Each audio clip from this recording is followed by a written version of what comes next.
Bienvenue dans ce deuxième épisode du podcast des Rebelles Intelligents.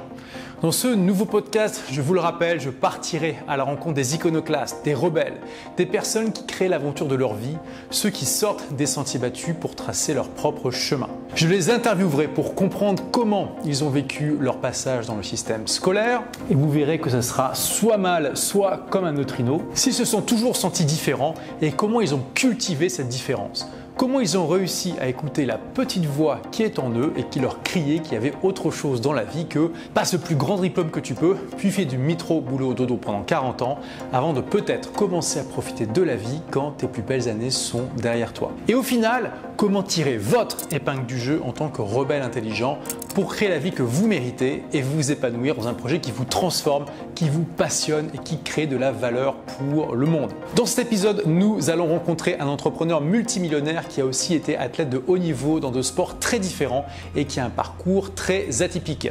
Chers rebelles intelligents, partons à la rencontre de Franck Rocard, générique. Ils sont ceux qui explorent des mondes inconnus. Elles sont celles qui découvrent des chemins méconnus. Ils refusent de vivre une vie futile et ils rejettent les diplômes inutiles. Ils se disent pourquoi pas tenter l'entrepreneuriat.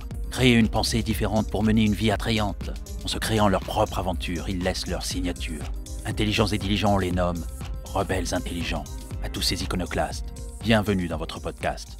Salut Franck. Yes, hello. Comment ça va? Bien et toi? T'as la pêche? Au top, comme d'hab. Donc Franck, là on est actuellement à Dubaï, on est chez moi, toi tu habites juste à côté d'ici. Yes. On s'est rencontrés il y a déjà quelques temps et le fait qu'on soit tous les deux à Dubaï, ça nous a permis de nous connecter encore mieux. Et tu as été athlète de haut niveau dans deux disciplines différentes. Tu es aujourd'hui un entrepreneur à succès, tu es multimillionnaire et tu as un parcours assez atypique et je voulais justement qu'on en parle. Je me suis dit que ça serait parfait pour le podcast des Rebelles Intelligents. Yes, avec plaisir. Et donc, première question, c'est est-ce que tu as l'impression d'avoir une vie atypique? Oui, complètement. Complètement, déjà parfait parce que je pense que la personnalité que l'on se crée en étant athlète, on est là pour l'excellence, on est là que pour la première place. Du coup, déjà, ça nous crée un mindset différent de la population. Et donc, de par ce fait, je suis obligé d'être différent dans ma vie de tous les jours parce qu'on a cette âme de performeur. Donc, tu veux dire que déjà, dans ton ADN, tu avais cette idée d'être différent parce que tu devais être premier. Et tout le monde n'est pas premier. C'est ça. C'est ça, mais je vais aller un peu plus loin. Il y a quelques années, je vais avoir 34-35 ans, mon père a digitalisé les Super 8, pour ceux qui connaissent de ton audience, donc les anciennes caméras. Et toute ma vie, donc j'ai été bercé par le fait que c'est mon père qui m'a toujours poussé à me faire mal, à aller loin, être dans l'extrême, etc., etc. Et en fait, là, quand j'ai vu ces vidéos, donc j'avais, je crois, 3 ans et demi, on était dans le jardin d'où on habitait. Ouais! Ouais! T'as vu, maman? Oui. Il y avait un abricotier en essence, on va dire, il n'avait pas un énorme tronc. Et j'étais là et je tapais à main nue et à pieds nus dedans pour le casser. Alors, j'avais pas ce cerveau de je voulais casser un arbre, c'est pas le débat. Et toute ma vie, en fait, je pensais que c'était mon père qui me disait « Fils, vas-y, tape plus fort, etc. » Parce que mon père donc, est 5e dan de karaté et donc il en faisait, donc il m'avait un peu inculqué cette force de caractère. Et en fait, toute ma vie, je me suis dit que c'était mon père alors que c'était moi. Dans la vidéo, on le voit, c'est moi-même. Je dis « Non, mais papa, je me fais pas mal, ça va aller, etc. » Ouais, la puce! Ah, ne casse pas l'arbre quand même, Franck. Doucement, tu casses l'arbre là. Il prend vite le coup, regarde, il fait presque un truc sauter, un coup de pied sauter. C'est vrai que je continue, donc j'ai les mains, je saigne, les pieds, etc. Je fais ce qu'on appelle des Ushiro Mawashi, c'est le coup de pied sauté, machin, etc. Bref. Contre un tronc d'arbre. Contre un tronc d'arbre. Ça va faire mal quand même. Et donc du coup, toute ma vie, j'ai été bercé, c'est mon père qui m'a donné ça. En fait, non, je l'avais vraiment dans mon ADN de ma naissance. Et ce côté casse-cou, ce côté extrême, ce côté… Et donc, ça n'a pas forcément changé ma vie, simplement de me dire que j'ai compris certaines décisions que j'ai pu prendre dans ma vie et où j'ai été dans le sport, dans le côté… me pousser moi-même à toujours vouloir le meilleur, à aller chercher les limites de tout et ça m'a apaisé. Ça t'a apaisé. Ouais. De savoir que c'était dans mon ADN en fait. Ah d'accord. Et tu as réalisé ça en regardant ces vieilles vidéos Super 8 parce qu'avant tu pensais que c'était ton père qui avait été un peu ton Obi-Wan Kenobi. Parce qu'il a un caractère super dur, il est très exigeant, il m'a toujours inculqué que voilà, faut travailler super dur, qu'il faut jamais rien lâcher, etc. Et donc dans ma tête, en fait, c'est mon père, c'est mon père, c'est mon père. Et en fait, Mon père, il a été plus cool, entre guillemets, que ce que je pensais toute ma vie. Et lui, il a été athlète, il a fait… Il a juste été toujours sportif et donc karatéka, donc 5e dan, donc c'est quand même déjà un certain niveau, il en fait depuis qu'il a 18 ans. Et donc voilà, mais c'est vraiment ce sentiment de où j'ai été chercher cette dureté avec moi-même en fait. Je pensais que c'est mon père qui me l'avait inculqué par je sais pas, effet collatéral, alors que non. Et est-ce que tu penses que du coup, est-ce qu'on peut avoir une vie atypique sans vouloir forcément être premier? Alors oui, bien sûr, bien sûr. Moi, elle vient de ce moment-là enfin de ce côté-là parce que ça a bercé mon enfance. Parce que depuis l'âge de 4 ans, je fais du sport. Ils m'ont mis une raquette de tennis dans les mains et depuis, je n'ai jamais fait, on va dire, une semaine de ma vie sans sport. Donc forcément, c'est toujours la première expression que je parle, le sport, etc. Mais au-delà de ça, on aime bien parler, enfin toujours j'aime bien parler de biohacking, de life hacking, donc de ne jamais accepter au final le non, de toujours aller chercher un oui, de toujours aller chercher la réponse que l'on attend, de toujours aller chercher la solution que l'on souhaite et de ne pas se confronter à un problème qu'on appelle challenge sur notre audience. Et aujourd'hui, ce que je pense du côté atypique, c'est simplement de se dire qu'on n'a pas le droit de vivre une vie, alors je vais utiliser mon mot, moutonisée par l'éducation. Notre sacrée éducation qui n'a pas évolué en plusieurs siècles, etc. etc. Alors justement, c'est intéressant que tu parles de l'éducation parce que c'est un gros sujet pour moi dans mon livre et puis sur le podcast. Donc, comment quelqu'un avec cet état d'esprit-là a vécu le système éducatif? Très mal. Très mal. Très très mal. Alors déjà, alors pas forcément les premières années où tu n'as pas encore le cerveau pour être rebelle d'ailleurs, mais je pense que très vite déjà, dès la primaire, je pense que ça me gavait. Parce que je voulais faire du sport, je voulais être dehors, etc. Sur des chaises en bois, à écouter un mec qui… alors à l'époque, je disais pas encore ça, donc on arrivera un peu dans l'avancée du témoignage, mais ouais, j'étais pas bien, j'étais vraiment pas bien. Je me revois parce que j'ai appris à me remettre ces passages-là de ma vie et je me revois vraiment en souffrance, entre guillemets, tu vois, à même pas vouloir aller discuter avec des gens dans la cour ou quoi que ce soit parce que c'était pas fait pour moi, quoi. Et arrivé collège, donc là, une certaine libération parce que tu es un peu plus âgé, tu peux y aller en vélo, en scooter, donc voilà, on en est un peu avec le lien de la moto, etc. Et surtout, tu peux ne pas aller en cours sans que tes parents le sachent. Ah bon? Bah attends, mais il n'y avait pas les profs ou le ouais, directeur mais oui, enfin tu sais, les canaux correspondances, les conneries, les ci, tu peux toujours hacker. En tout cas, je sais qu'alors collège peut-être un peu moins, mais lycée, c'est sûr que j'allais pas souvent. D'accord. Et ouais, mon cartable, pour la petite histoire, l'anecdote que j'aime bien raconter, donc on avait un magasin de moto avec mes parents, enfin mon père et mon oncle, et mon cartable, il est resté toutes les années scolaires de l'âge de 14 ans à ce que j'ai le bac, eh bien, on va dire dans le garage, tout simplement. Il n'a jamais vu ma chambre, j'ai jamais ouvert un cahier. Donc tu allais à l'école sans cartable? J'y allais, mais il était là. Mais en fait, ce que je veux dire, c'est que je l'ouvrais pas le soir, je faisais pas les devoirs. Je me rappelle que les livres qu'on devait lire, je hackais déjà le système. Et tu sais, tu avais les résumés des livres.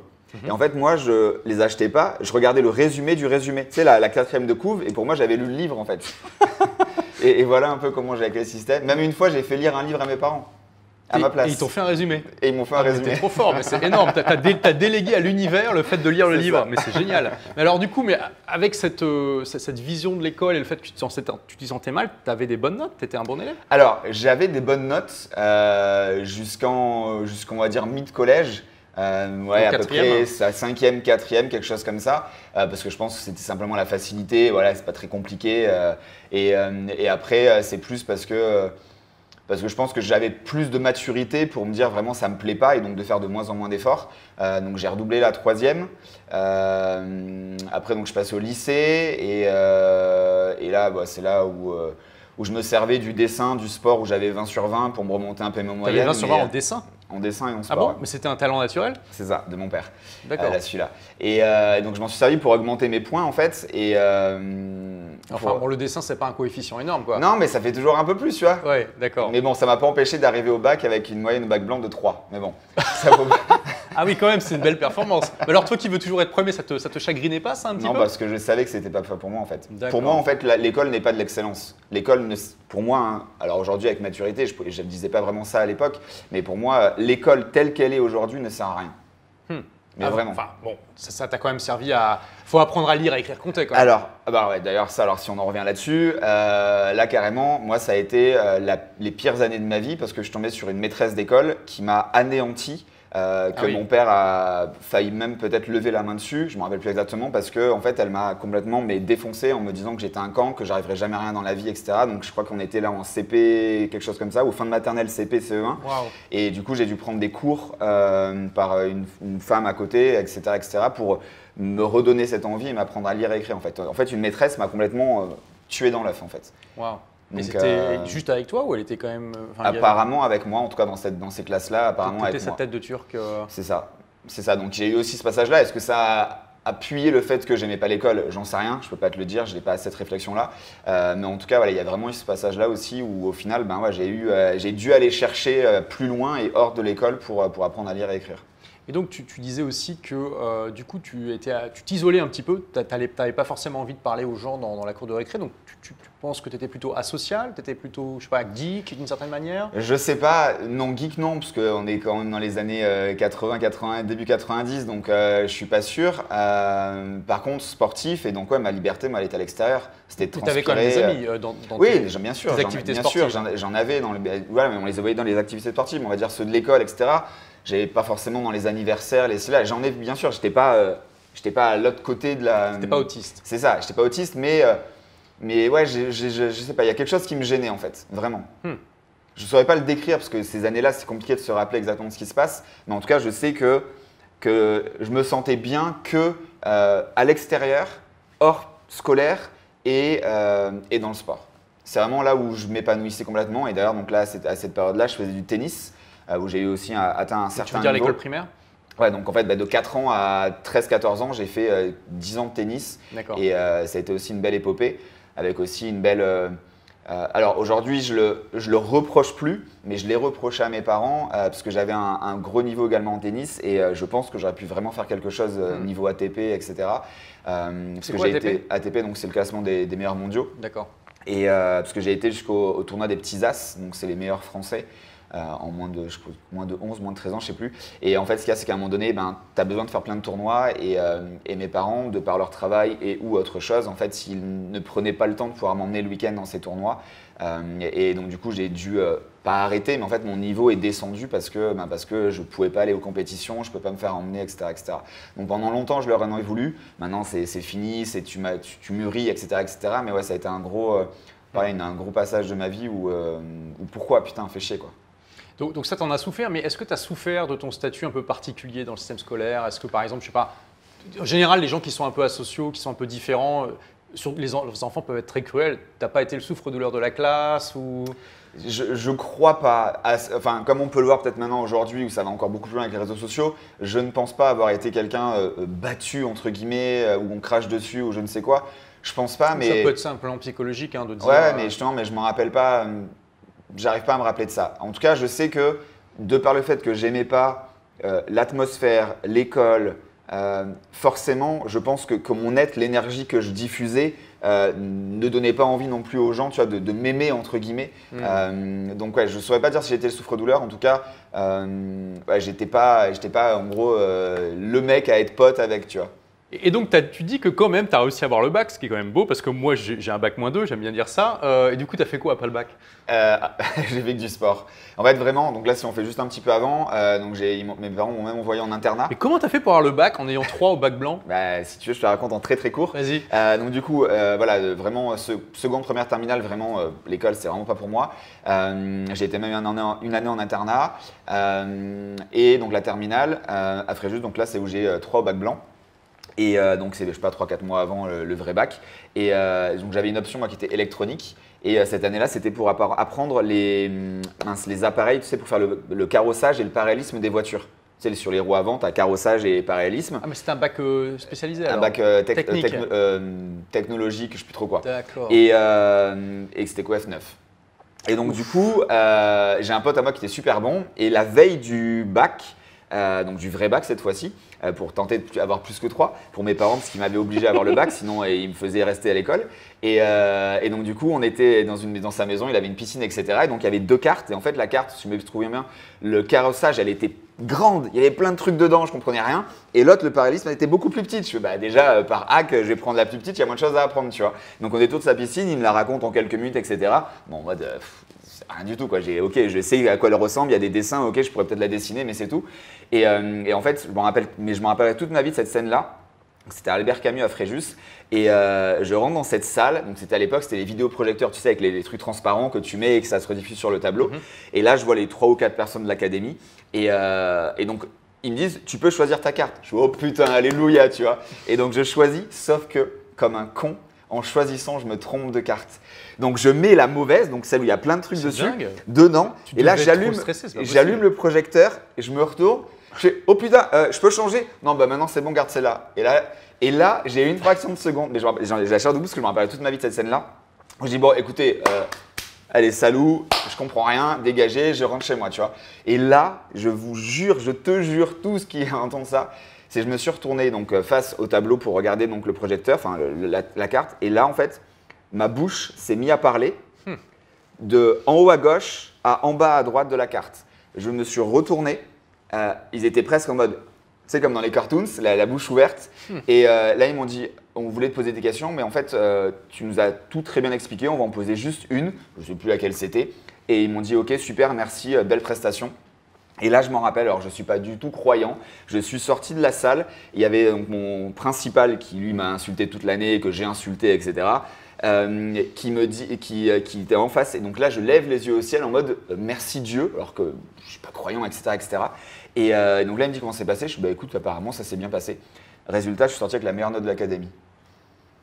Et t'as eu combien? 17. Mais et comment t'expliques ça? J'en sais rien.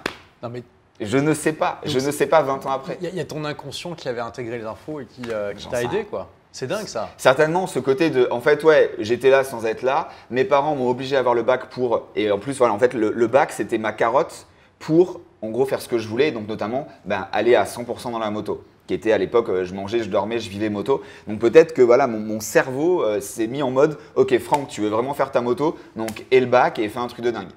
Et pour te dire, donc ça c'était avant les épreuves de philo, c'est la première, la philo. Tu as le proviseur qui est venu me voir, qui m'a tapé sur l'épaule, il me fait Monsieur Roca, bon, on savait très bien que pour vous à l'école, machin. Par contre, vous avez fait une belle prestation, donc continuez ainsi.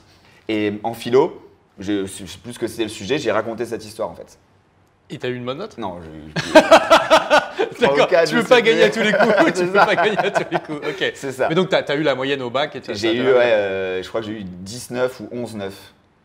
10,9, ok. Ouais, 10,9, pas 19. 11,9, non, quand même pas abuser, non, pas 3 à 19, non. Donc voilà, si t'as 17, elle a la meilleure. Ah, mais c'est ça, plus 20 en sport, 20 en dessin. Ouais. En maths, c'était un truc où je sais pas pourquoi, mais je savais que ça allait me servir plus tard. Et oui, dans le business, ça nous sert. Donc du coup, j'avais aussi une bonne note. J'avais dû avoir 14. Bon, après, tout le reste, par contre, pourri. C'est vraiment intéressant parce que tu sais que le tout premier épisode de ce podcast, c'était avec Chris de Poisson Fécond. Et il a raconté aussi comment il a hacké le système, il a révisé son bac la veille. Non, le matin même. Enfin voilà, c'est vraiment intéressant de voir que. La convergence de stratégie et tout ça. Donc, ok, tu as ton bac et du coup, tu te consacres à la moto parce que donc on a dit que tu avais été champion, enfin de très haut niveau dans 2 disciplines. Donc, il y avait la moto. Voilà, c'est ça. Nos auditeurs ont pu le comprendre maintenant. Tout à fait. Et donc là, en fait, c'est ça. En fait, quand j'ai eu mon scooter, enfin l'âge du scooter, 14 ans, mon père, dans ses années folles, avec toute la famille, etc. Donc là, on est dans les années 70. Ils étaient là à ce qu'on appelle gonfler les moteurs. Donc c'était pour qu'un petit moteur de 56 mètres cubes, les bleus, les mobylettes, etc., tu puisses aller plus vite. Et donc, ils avaient un peu ce hack de moteur. Et d'avoir l'âge du scooter, mon oncle et mon père, ça leur a redonné un coup de jeunesse. Ils se sont dit, tiens, on va monter un magasin de moto et on va faire ça, un magasin de scooter au départ, etc. Et donc, du coup, on s'est mis à faire ça. Moi, ça m'a donné encore plus la fibre de la moto que j'avais déjà dans mon sang.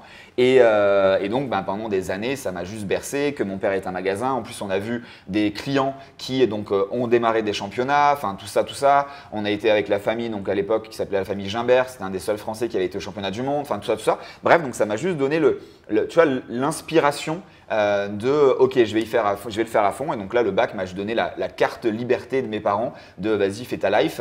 Et à partir de là, en fait, je ne faisais que de la moto, je ne pensais que moto, c'était vraiment que ça. Et tu avais l'ambition d'être un champion? Alors, j'ai eu le statut, de toute façon, déjà, parce que pour être statut de haut niveau, il faut déjà avoir des résultats, etc. Et justement, l'année où je pouvais être titré champion de France et donc passer championnat d'Europe, j'avais même un guidon potentiel en Espagne, qui est la meilleure nation au monde. Donc, pour après, normalement, quand tu es en Espagne, dans les 2 à 3 ans qui suivent, tu vas au championnat du monde. Et en fait, là, ce qu'il y a, c'est que j'ai eu une chute qui m'a enlevé ma première place et enlevé le guidon. quand je dis enlever le guidon, c'est que forcément, tu as plusieurs mois de rééducation. La saison aurait démarré. Tu as une et blessure. Du coup, une grosse blessure, une grosse chute. Et donc, en fait, tout s'est arrêté. J'essaie de la faire très très courte l'histoire, mais en même temps que cette chute-là, je passais mon brevet d'état d'éducateur sportif aux activités de la motocycliste. Et je devais être associé donc, avec Sébastien Gimbert, justement un des seuls à avoir fait le championnat du monde, les Grands Prix MotoGP, pour ceux qui connaissent aujourd'hui MotoGP. Et donc là, en fait, lui devait avoir le nom et moi le diplôme, parce que lui voulait pas retourner à l'école, entre guillemets. Et là, pareil, en fait, le diplôme, il fallait d'abord passer un brevet fédéral, donc en moto de cross dans la forêt. Sauf que moi, j'avais un bras dans le plâtre, etc., etc. Donc c'était pas très grave. J'étais dans la forêt et le coach de la formation me dit, écoute Franck, je te connais, blablabla, mais au niveau des assurances, je peux pas te laisser. Je peux pas prendre la responsabilité de te laisser faire si tu retombes sur ton bras. Il faut que j'aille voir le directeur. Je fais non mais s'il te plaît, ne fais pas ça. Donc déjà en train de vouloir psychologiquement le hacker, tu vois. Non mais qu'est-ce que tu veux, je fais tout pour toi, je te fais le ménage, c'est plus exactement ce que j'ai dit, mais tu vois, j'ai vraiment allé chercher. Je fais non, je suis obligé d'aller le voir. Et là le directeur m'a dit non, on peut pas prendre, donc merci, au revoir monsieur Roca. Et donc là ma vie s'est anéantie. Et t'avais quel âge? J'avais 19 ans. Attends, parce que ça faisait la deuxième fois quand même que tu avais une ambition importante dans un sport et que c'était arrêté à cause de circonstances qui étaient indépendantes. Parce que tu avais le tennis juste avant. Tout à fait. Alors qu'est-ce que tu as ressenti là, c'était autant à 10, 11 ans, 12 ans, j'avais pas cette maturité cerveau et ou la possibilité d'avoir un blackout, on va dire, dans la vie. Autant celle-là, voilà, tu as 19 ans, voilà, tu as la voiture, tu as machin, etc. Autant là, ça a été un très gros trou noir pendant… là, on parle d'à peu près octobre jusqu'à mars-avril de l'année suivante, où là, en fait, j'ai fait tous les excès de la vie. Je touche ma tête. J'ai pas été dans la drogue, la seule chose que j'ai pas touché, sinon je pense que je serais pas ici aujourd'hui pour vous en parler, parce que j'ai tout fait dans l'excès. J'ai été gris, c'était toutes les nuits dehors, c'était de l'alcool, etc., etc.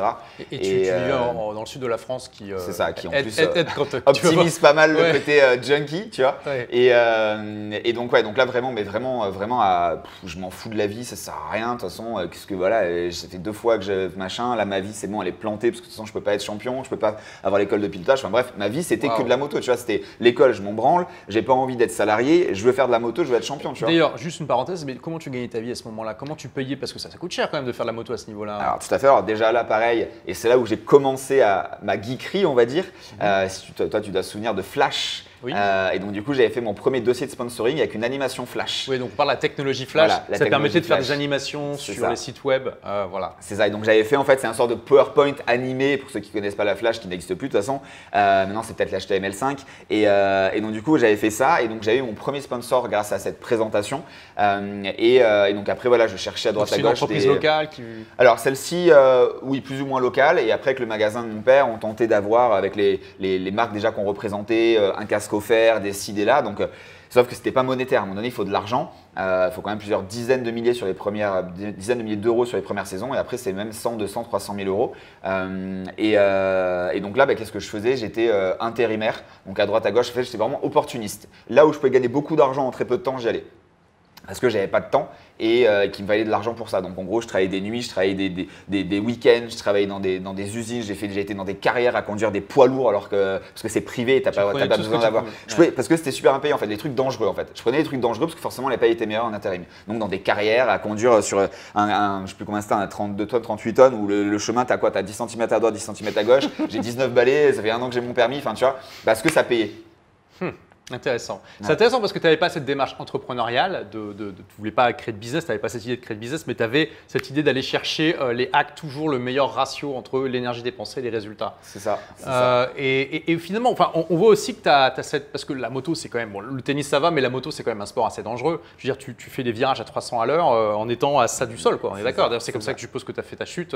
Ouais, il y a vraiment 2 chutes en moto. C'est soit tu perds l'avant et celle-ci, tu glisses, tu as la combinaison. Je suis tombé plein de fois comme ça, tu n'as jamais rien la plupart du temps. Et tu en as une autre, c'est en entrée de virage, ou enfin entrée-sortie de virage, ou quand tu vas accélérer trop tôt, en fait la route elle est trop sur l'angle, la roue arrière, et du coup elle va patiner, et quand donc elle perd l'adhérence, et quand elle raccroche, tu montes en l'air. Et là donc tu montes, quand tu redescends, c'est ce qui me fait, donc c'est soit scaphoïde, soit de l'épaule, la clavicule. Moi c'était le scap, avec plein d'autres choses, mais du coup voilà, c'est la grosse chute de la moto. D'ailleurs si vous regardez les motos GP, il y a vraiment 2 styles de chute, à part s'il n'y a pas une percussion, c'est celle-ci. Et du coup, est-ce que tu as une certaine attirance pour le danger naturellement? C'est quelque chose. Pour ceux qui te suivent, ils connaissent l'énéagramme. Je suis donc 3 et 6 Mais non, pas contrephobique. forcément. C'est quelque chose d'assez spécialisé. Donc, qu'est-ce que c'est Ouais, l'énéagramme? alors, je ne saurais pas le dire parce que justement, je ne suis pas un spécialiste, mais en gros, c'est un peu des tests de personnalité psychologique. Il y en a plein, il y a le MBTI, il y a l'énéagramme. Et dans les chiffres de l'énéagramme, on est un peu tous les chiffres, hein, mais on a surtout deux, qu'on appelle ça points plus forts. Et donc moi, le 3, donc ça, le 3, bah, c'est le performeur, c'est l'entrepreneur, c'est le gagnant, c'est le numéro 1, etc., etc. Et après le 6, contrephobique, donc ça veut dire qu'en fait, je fais beaucoup de choses à l'encontre de ce que les gens ont peur en fait. Donc nager avec les requins blancs, c'est ce que je veux faire dans ma vie, mais pour l'instant mes parents ne le veulent pas, donc je les écoute encore. À cette époque-là. Voilà, tout ça. Et donc du coup, c'est vraiment…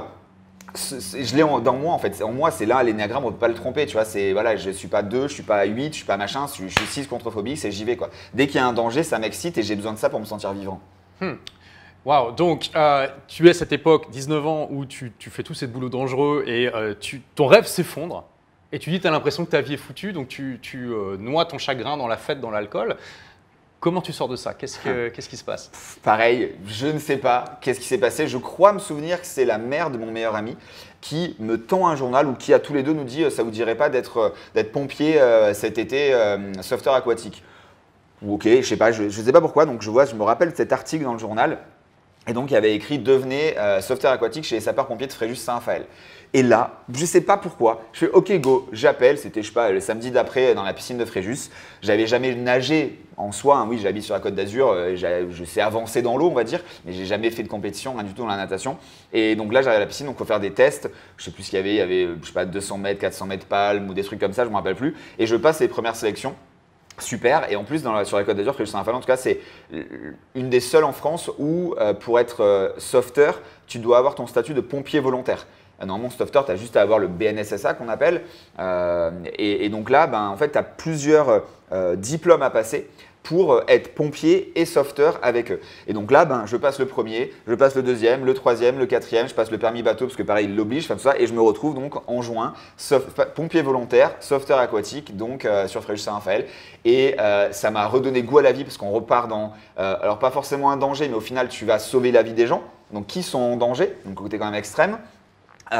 Cette sensation de servir à quelque chose, malgré tout ce côté goût du sport, hein, les pompiers ils sont quand même sportifs, pas tous mais ceux qui sont jeunes etc ils le sont et donc voilà ça me redonne goût et pareil en un claquement de doigts parce que la natation, parce que je sais pas ça me plaît de faire ce genre de choses, je me dis ok pourquoi pas devenir entraîneur de natation. Donc je m'inscris pour passer le même diplôme que la moto, donc le brevet d'État, mais cette fois-ci d'éducateur sportif aux activités de la natation. Et là, tu t'imagines déjà être champion ou pas? Alors là, c'est différent. Là, c'est en tant que diplôme et pas forcément en tant que compétiteur, tu vois. D'accord. Et même si justement, après, j'ai appris qu'il fallait avoir des super temps. Donc là, déjà, les qualifications, les temps sont extrêmes. En plus, alors pour l'anecdote, la première fois où j'étais avec un ami à moi, on se dit ok, on va y aller. En fait, la nuit, parce que pareil, c'était pour gagner plus d'argent. La nuit, j'étais aussi serveur en boîte de nuit. Donc en fait, je travaillais et où je faisais la journée des choses pour gagner de l'argent. Et la nuit aussi, parce que serveur, ça paye super bien, surtout avec les tips en boîte de nuit. Et donc là, en fait, on travaillait la veille. Et tu dors quand? Quand j'étais jeune, je dormais pas souvent et je sais pas comment je faisais. D'accord. Et du coup, on rentre, on était sur Saint-Tropez à la boîte de nuit, donc on rentre, on arrive donc de toute la nuit, on était quand même là à cette époque-là, je buvais encore de l'alcool, etc. Et donc là, on arrive, mon pote en plus il fumait. Bref, l'anecdote c'est juste dingue, il me donne son paquet de clopes parce qu'il a oublié quelque chose dans la voiture, j'arrive, donc le mec est défoncé, le paquet de clopes à la main, dans un truc sportif, le mec il me fait mais vous allez où vous là, vous prenez pour qui? La clope, le machin, la tête, etc. Et bref, donc forcément on va pas manger, toutes ces conneries là. Donc là, on y pète, on y pète dans l'eau, c'est-à-dire que on monte, on est en lactique, on a les muscles qui sont complètement serrés, tu vois, ça marche pas. Donc là, on n'est pas qualifié. Et je me dis, c'est pas possible. Et donc là, il y avait une autre qualification dans une ville différente 2 semaines après. Là, j'y vais, là, je suis pris. Parce que cette fois-ci, t'as pas picolé la veille. Parce que j'ai pas picolé, j'ai pas dormi. venu avec le paquet de clopes. D'accord. C'est ça. Et donc voilà, donc c'est vraiment une anecdote de dingue parce que c'est déjà là, en fait, il y avait une détermination, tu vois. J'avais sur le papier aucun signe que je pouvais être pris, mais la détermination de ce mindset qui m'a permis de trouver la solution. Ok, il y a une autre ville, donc là je crois que c'était à Antibes et l'autre ville c'était à Aix-en-Provence, donc c'est le deuxième c'était Aix-en-Provence et du coup boum, et pourtant il y avait des nageurs, il y avait des mecs qui envoyaient, mais en fait je l'ai joué pareil parce qu'au-delà de l'effort sportif, il y a un entretien psychologique on va dire, et donc je l'ai joué là-dedans en fait. Mais c'est bon, c'est voilà ce que j'ai fait dans ma vie, je vais tout défoncer, etc. etc. Et donc j'ai été pris, parce qu'en plus on était… je crois qu'en gros, tu as à peu près plus d'une centaine de personnes et à la finale, on n'était que 15, donc il y avait une sélection quand même. Et donc, tu es devenu prof de natation du coup? Alors, du coup, je suis rentré dans ce diplôme-là qui, lui, t'oblige à avoir un tronc commun. Donc, le tronc commun qui correspond à peu près une licence de sport, donc 2 ans d'études sportives en STAPS. Et après, tu as la partie spécifique pour devenir entraîneur de natation. Et donc, l'année d'après, donc 8-9 mois après, j'avais mon brevet d'État et donc j'étais entraîneur de natation. Et là, tu étais satisfait? Et là, j'étais satisfait. Je l'avais eu, c'était cool. Et je savais que ça allait pouvoir m'ouvrir d'autres horizons. Et je pense que ça a été aussi un déclic là de vraiment appuyer le fait d'être entrepreneur, en tout cas d'avoir mon propre business. Pourquoi? Parce que sur la Côte d'Azur, en tout cas, peut-être pas à Lille chez toi, mais en tout cas sur la Côte d'Azur, le métier de maître nageur, il est double. C'est-à-dire que tu as vraiment le maître nageur que tout le monde connaît, en gros, un petit con assis sur une chaise qui se branle et qui regarde des gens qui se noient jamais. Alors ça, c'est vraiment le côté, il faut arrêter cette chose de truc de merde. Mais l'autre côté où tu vas apprendre à nager aux enfants.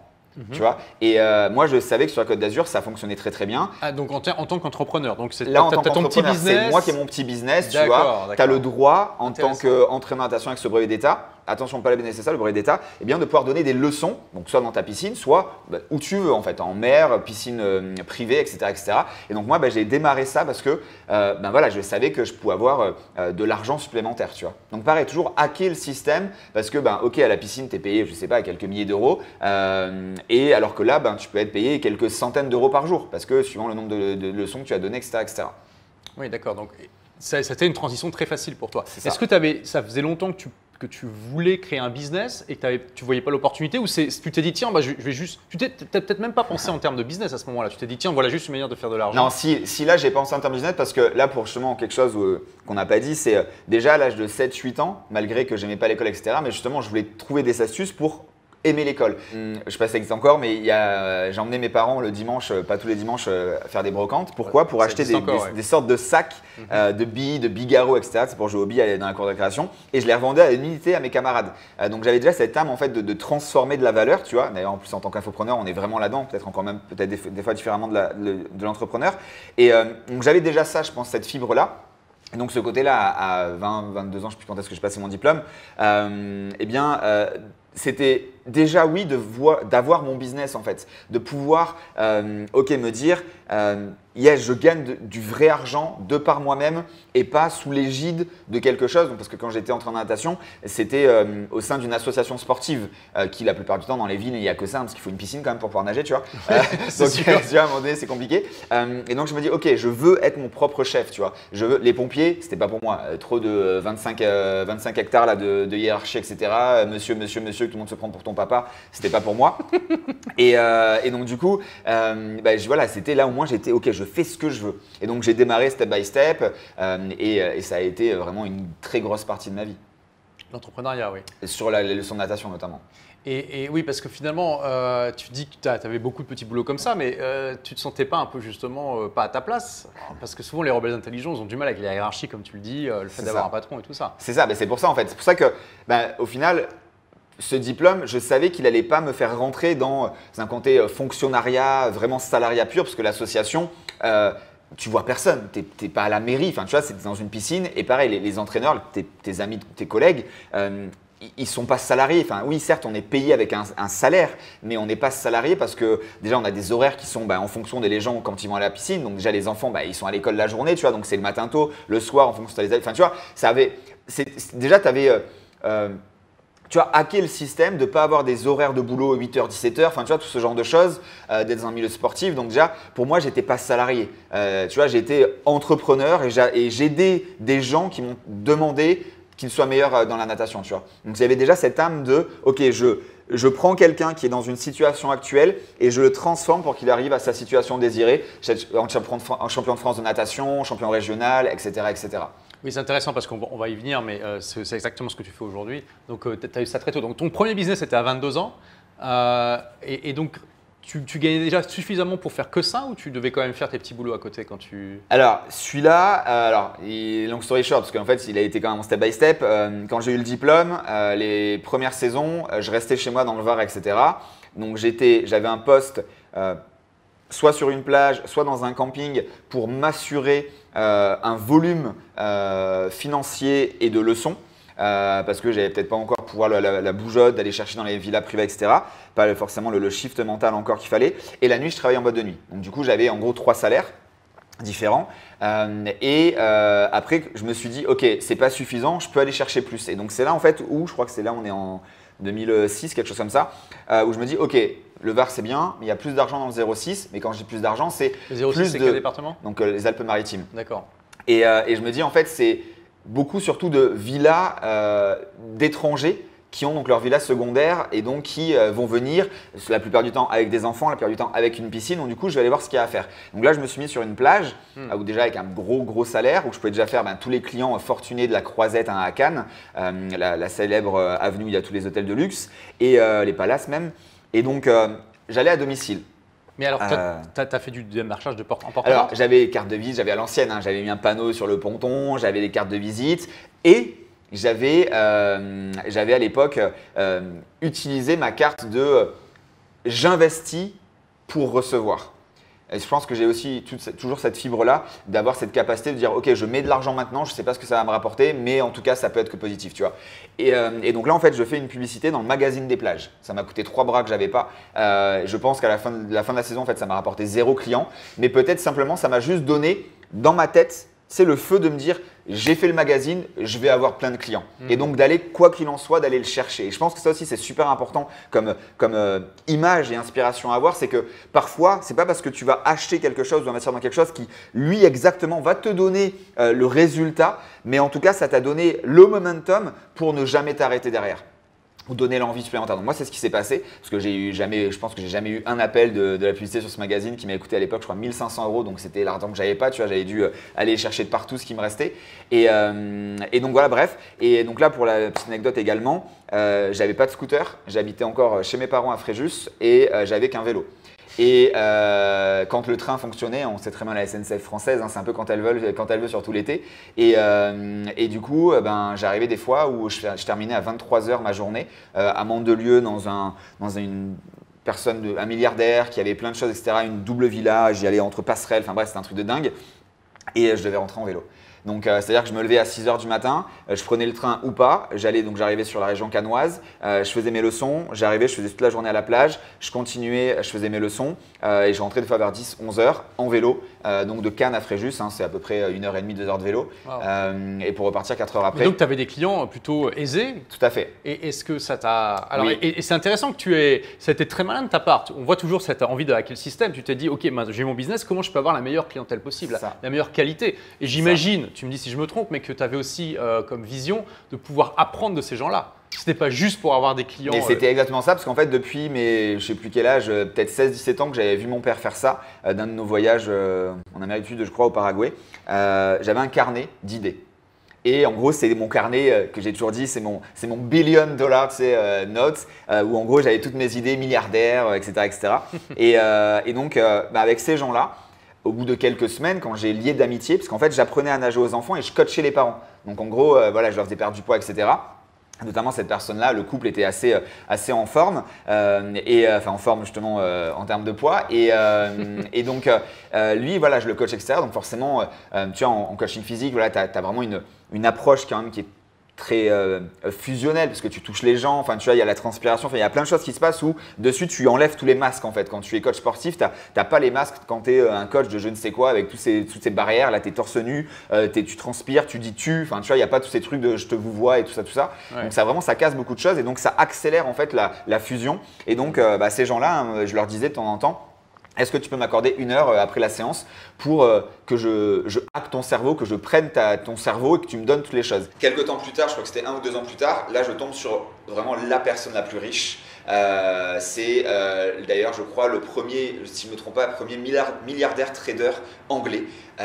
Et donc j'arrive dans sa maison. Donc lui, c'est carrément presque un château dans les hauteurs de Cannes. Il a carrément un hôtel particulier pour ses amis. Sous la piscine, il y a je ne sais plus combien, 1000 mètres carrés de jeu pour les enfants. Il y a le chef étoilé qui est là à l'année. Enfin bref, c'est un truc de dingue. Et lui, j'arrive pareil dans son bureau. T'as la tendis qui me paye, etc. Et en face du côté où il me paye à chaque fois, il y a son bureau à lui, il y a ses 6 ou 8 écrans, c'est de traders, parce que même en vacances, il faisait des trades, blabla, etc.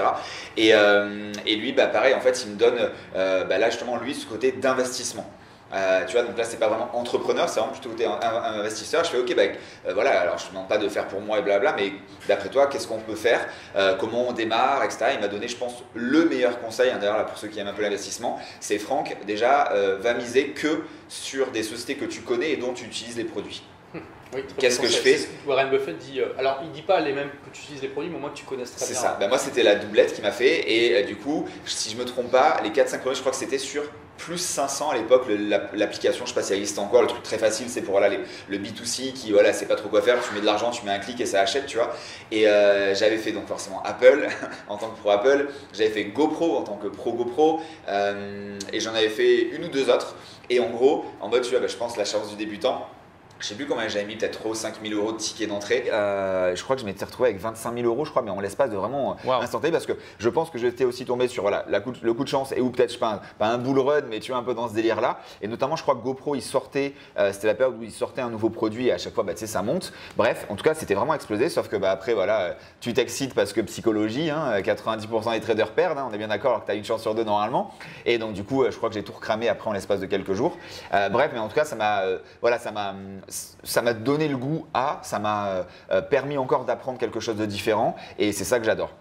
Bref, je l'accélère assez cette histoire-là et au final j'ai fait ça pendant, si on met vraiment tout bout à bout, pendant pratiquement 10-11 ans de ma vie à aller dans des maisons de personnes, d'entrepreneurs qui ont réussi et d'apprendre à nager à leurs enfants, leurs amis et blablabla et eux à les coacher en sportif. Donc ça a fait ton éducation.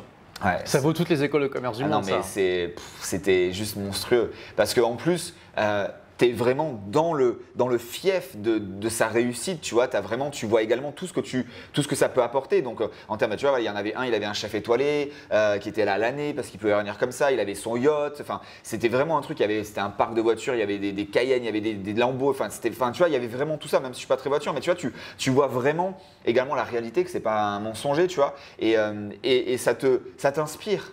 Tu vois. Après, une autre complètement différente, parce qu'après, voilà, il y a aussi ce côté, moi que j'aimais beaucoup, c'est de ne pas aller chercher des familles, souvent, alors pas souvent, mais en tout cas il peut y avoir des familles quand tu as beaucoup d'argent où tu t'occupes plus vraiment de tes enfants ou en tout cas en termes familial, tu n'es plus vraiment au top. Et moi j'avais quand même cette fibre à aller chercher des gens qui aimaient leurs enfants, tu vois, qui les éduquaient réellement.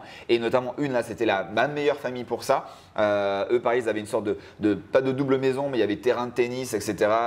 Dans l'arrière de Cannes. Et eux par contre, ils vivaient pour leurs enfants pendant les vacances. Donc ils descendaient eux 2 à 3 mois. Ils habitaient à New York. Lui, il avait un fonds d'investissement, un des plus grands également de New York, et son autre côté de famille était dans l'immobilier en Europe. Et donc eux, ils étaient top parce qu'ils faisaient vraiment tout pour leurs enfants. Et j'adorais en fait la cohésion qu'il y avait. Les parents étaient là l'année pour surveiller la maison. Enfin, tu vois, il y avait à chaque fois 20-30 personnes quand j'allais, tu vois. Donc j'avais 5-10 enfants à faire, donc je restais là pas des heures et des heures. Après, j'avais les mamans ou les parents, enfin, tu vois. Et du coup, il y a vraiment une sympathie qui se crée et ils me donnent à chaque fois parce que je leur rapporte. Donc c'est vraiment du win-win en fait. C'est là aussi j'ai compris ce win-win, même s'ils me donnaient de l'argent, il y avait vraiment ce sentiment de… Ils voyaient que je faisais pas juste ma leçon, tu vois, c'était un tout. J'arrivais, je faisais peut-être des cadeaux aux enfants. Moi, je les filmais aussi. Enfin, tu vois, c'était vraiment j'avais créé quelque chose. Et donc là, je fais un petit retour en arrière très rapide. C'est que quand tu parlais tout à l'heure j'allais hacker le système, j'avais déjà ce côté entrepreneur, opportuniste, etc.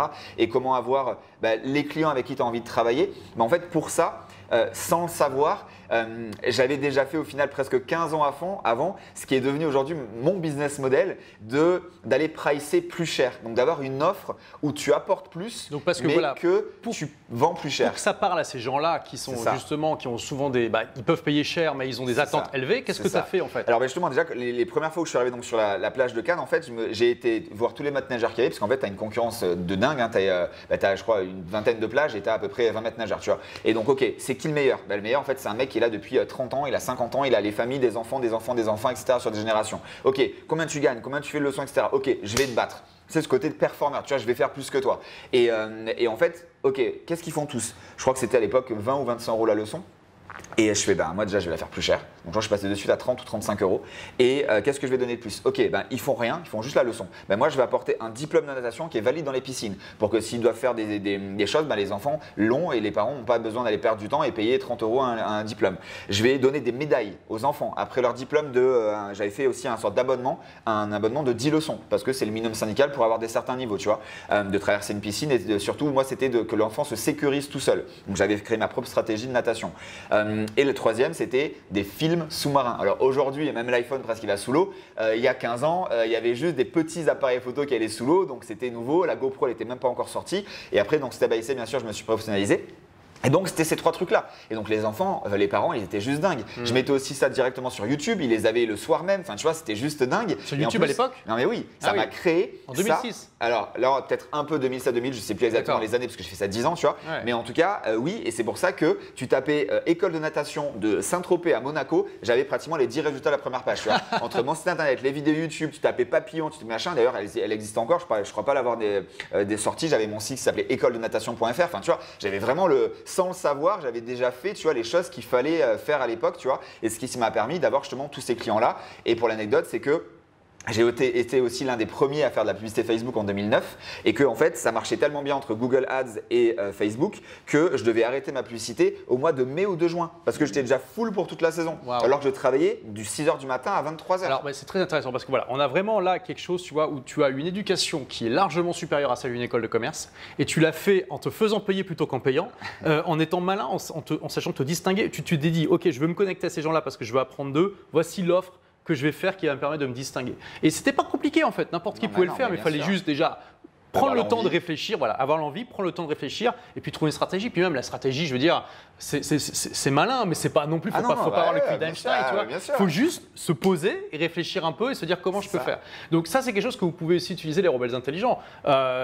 Prenez cette même démarche, copiez la structure de Franck. Ok, je vais me connecter à ces gens-là.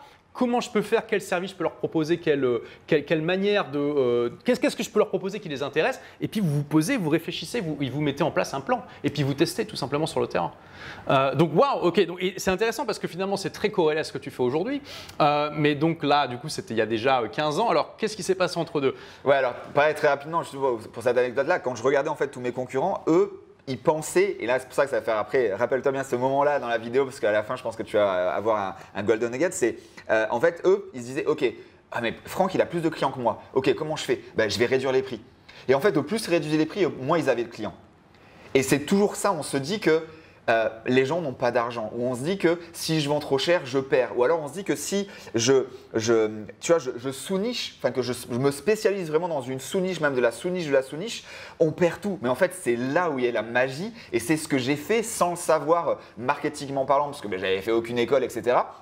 Et c'est ça qui m'a permis vraiment de monter de suite. Et après, j'avais aussi quelque chose de très intéressant et important dans ce milieu-là, dans ce marché-là, c'est le bouche à oreille. Parce que ces gens-là, ils ne restent qu'avec des gens du même niveau. Ouais. Et donc, en l'espace tu fais 2-3 familles, tu as toutes les familles de Cannes, tu vois. Et c'est ce qui se passait. Mon téléphone sonnait, blablabla, etc. Et en fait, pareil, là, je sais que tu aimes beaucoup Tim Ferriss et la loi de Pareto, 20-80, etc. Mais pareil, sans le savoir, je ne connaissais pas du tout ce truc-là à l'époque.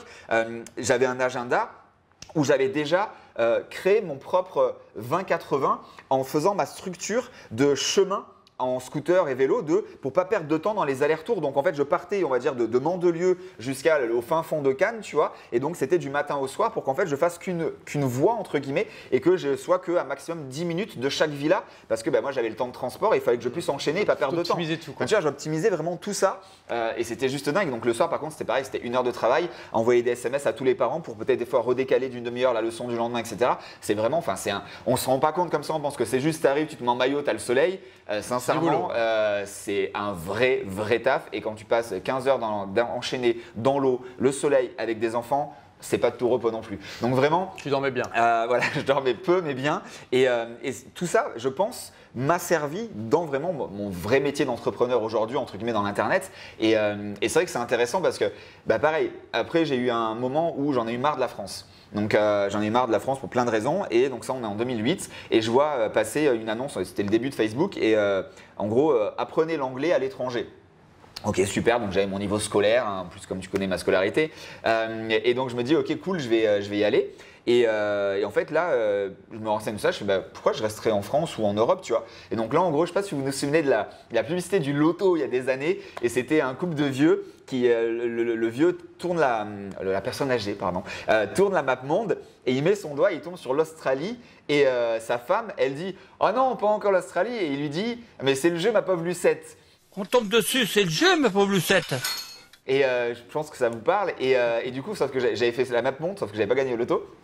Et donc du coup, je me retrouve en Australie. J'appelle une agence de voyage. Et pourquoi t'es parti là-bas? Juste parce que tu voulais améliorer ton anglais? Et quitter la France. Et tu pouvais aller en Grande-Bretagne, c'était plus près. Tout à fait, mais je sais pas. Donc c'était loin de tout le monde, c'était loin de tout, etc., etc. Donc tu étais toujours attiré par le. Mais du coup, tu devais laisser complètement tomber ton business. Alors, j'ai tout arrêté, j'ai tout vendu. C'est dur. Ah, t'as vendu le business? Tout ce que j'avais, en fait, non pas le business, parce que je savais même pas que ça se vendait, tu vois. Mais j'ai vendu le scooter que j'avais, j'ai vendu tout mon appartement, pas de l'appartement, j'étais pas propriétaire, mais la télé, etc.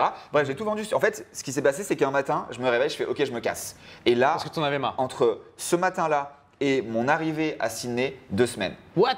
C'était l'époque de eBay. J'ai tout vendu sur eBay en quelques heures, en quelques jours, et le reste, j'ai fait qu'on appelle ça une partie chez toi là, quand tu pars. Une boum? Non, mais avant de partir, je sais pas comment on appelle ça. La pendaison de crémaillère, mais à l'envers. Voilà, c'est ça. La dépendaison de du coup, crémaillère. je sais pas, il y avait 20 de mes potes. Et tout ce qui me restait, je leur ai donné. Donc je sais plus ce qui me restait, double blast, de conneries, les bougies, les ci, les là. Et donc je leur ai donné et je suis parti, j'avais plus rien. Et mes parents, quand je les ai appelés, le jour où j'avais réservé mon vol sec, parce que j'ai demandé non, il n'y a pas de retour. Donc mes parents, ils m'auraient fait arrêter plusieurs fois. Allô papa, maman, oui, je m'en vais. Ah ok, super, c'est cool, tu vas où et tu rentres quand? Je sais, je pars en Australie, ah super, machin, et tu rentres quand? Mais je rentre pas. Ok, et du coup tu rentres quand? Mais je rentre pas. Et du coup c'est quand ta date de retour? Mais je rentre pas. Et donc ils ont eu du mal à comprendre. Et bref, je suis parti. Là, j'arrive en Australie. C'est intéressant ça, je t'interromps un peu parce que je veux dire, il y a quand même peu d'entrepreneurs qui sont prêts à arrêter leur business du jour au lendemain pour aller à l'autre bout du monde. Donc ça veut dire que tu n'étais pas si attaché que ça à ton business, tu es plus attaché à l'idée d'être toujours dans une aventure en fait. Alors je sais pas si la phrase est-ce que j'étais attaché à mon business est bonne. En tout cas, a priori, c'était plus fort cette envie de liberté. Et de suivre mon envie de ne pas rester en France à ce moment-là parce que j'avais eu un dégoût ou peu importe, tu vois. Et donc là, je pars là-bas. Attends, mais t'as pas été trop dur de dire à tes clients, je me casse dans 15 jours, merci, au revoir? Alors attention, déjà, j'ai pas un client, j'avais pas un business annuel. C'était saisonnier déjà, donc c'est quand même bien différent, etc., tu vois. Donc t'es pas parti en été, donc, quoi. Voilà, c'est différent. Donc moi déjà pareil, il y a une sensation qui est différente, tu vois. Oui, c'est vrai. Et donc là, j'arrive en Australie. Alors déjà la petite anecdote, c'est du taxi de l'aéroport à le backpack que j'avais pris pour la première nuit. Donc je suis tombé sur un vrai Aussie. Alors un Aussie c'est ah mais going mate. Bref, t'as rien compris, tu vois. Et du coup, je pense qu'il a dû débiter 14 212 mots. J'ai dû comprendre hello, goodbye, tu vois. Et j'arrive là-dedans. Et donc là, en plus, ça a été tu as une expérience de vie de dingue parce que pour trouver un appartement, tu vois, sur les annonces, etc. Sauf que. T'avais un visa, alors, tu avais le Working Holiday Visa. Ouais, tu peux aller travailler connu, pendant un an, etc. Donc, c'était assez simple. Hein, c'était 100 ou 200 euros. Il fallait juste avoir, je crois, 3000 euros sur ton compte. Et donc, bref, j'arrive là-bas de ça. Donc là, les premiers, en fait, alors au téléphone, j'arrivais un peu à m'en sortir en disant pas trop de mots, texto, etc. Et en fait, quand la personne venait me chercher pour m'aller à son appartement ou quand j'arrivais à son appartement en bus ou peu importe, je fais non, mais mec, je veux pas rester avec toi. Tu parles pas anglais. Qu'est-ce qu'on va faire devant la télé, blablabla. Enfin, tu vois. Et donc là, coup dur. Et une fois, j'attendais un mec devant un building privé et je me retourne parce qu'il était en retard et là je vois, et je me rappelle toute ma vie, un panneau bleu et blanc, Mega Swim School. Donc école de natation. Et là tu t'es dit ok. Et là, oh putain. Et mais donc c'est dingue que tu t'es pas dit je vais faire le même business là-bas que j'ai à la maison. Non, pour l'instant je m'étais pas dit ça parce que là je cherchais juste un appartement. Là je te parle pas de la voie business, là je te parle de la voie personnelle. Mais tu savais pas comment tu allais gagner de l'argent. Et je savais pas encore, même parce que surtout en plus quand je suis parti, je voulais vivre le rêve que j'avais vu dans cette brochure de je vais louer un bus, enfin pas un bus, un minivan et je vais faire le tour de l'Australie, blablabla. Et là en fait ce qu'il y a c'est que je suis monté. Et là, j'arrive, je tombe sur la sœur de la boss. Et elle me dit, ma sœur n'est pas là, c'est la responsable, blablabla, mais reviens demain. Et je suis revenu le lendemain, et un quart d'heure après, j'étais dans l'eau. Donc j'ai été embauché en immédiateté parce que la petite anecdote, c'est qu'en Australie, quand tu as le diplôme, tu peux avoir sous ton aile des personnes qui n'ont pas de diplôme, mais en gros, ça te permet de la validation juridique. Tu vois, en gros, je la fais simple. Et donc là, moi, elle savait que j'avais le diplôme français. Mais alors attends, et donc, t'es redevenu salarié? Alors oui, salarié. Alors pareil, en Australie, c'est quand même pareil différent. C'est pas trop dur? C'est encore une école de natation. C'est différent. T'es pas salarié, tu vois. Déjà, l'Australie, c'est différent. Et pareil, je faisais ce que je faisais moi tout seul, sauf que là, j'étais dans un building et les enfants venaient à moi, j'allais pas les chercher, tu vois. Et j'étais payé. À l'époque, c'était 28 $ de l'heure, c'est-à-dire 4 fois la moyenne australienne. Donc c'était juste dingue. Et elle, pareil, de suite, boum, un peu ma geekerie, je lui fais son site internet. Enfin bref, elle me fait du bouche à oreille. Donc je recommence, je crée une agence marketing là-bas dedans en anglais. Je fais mon coaching sportif sur la plage. Plus ça, bref, de suite 3 métiers en l'espace de quelques instants.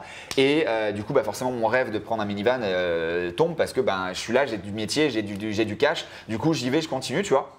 Et pareil, c'est très rapidement, j'ai fait très court.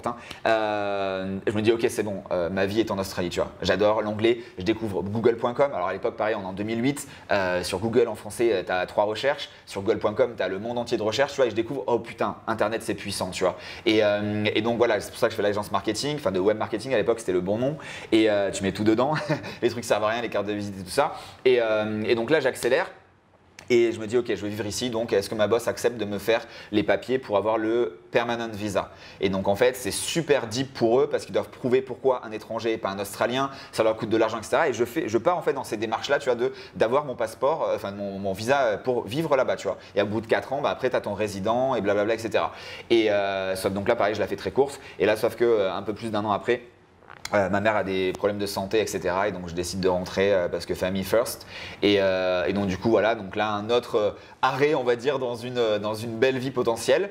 Là pareil, j'arrive, donc là j'ai pas un blackout, mais un côté où en plus très rapidement je me mets avec une femme qui a eu un grave cancer, stade 3-4 machin, qui est en rémission, qui a 2 enfants. Le père c'est un toxico, il paye rien, je dois payer le basket, je dois payer la cantine. Enfin bref, donc retrouver rapidement de l'argent. Donc là pareil, je refais dans ce que je sais faire. École de natation, coaching. Bon, donc on voit que tu arrives à te débrouiller. Bon, au final, pourquoi tu as dû quitter l'Australie? Tu es resté combien de temps là-bas? Santé de ma maman. D'accord.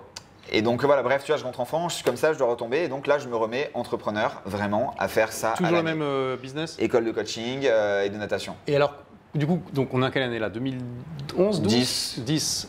Et comment donc moi je t'ai connu en 2015, tu étais déjà un spécialiste Facebook, alors c'était quoi le gap rapidement entre les deux? 2009-2010 rapidement, c'est ça, c'est que je fais ma première publicité Facebook pour mon école de coaching. Ce que j'ai dit juste avant, mais là c'est en termes de timing, c'est maintenant, c'est en 2009. Tu te rends compte que tu as des compétences? Et donc je me rends compte que je suis booké en quelques semaines et que du coup il y a de la chose à faire dans la publicité. Et donc après je me sers de la publicité pour lancer ma vraie société marketing en France en 2013 qui s'appelait Calypseo.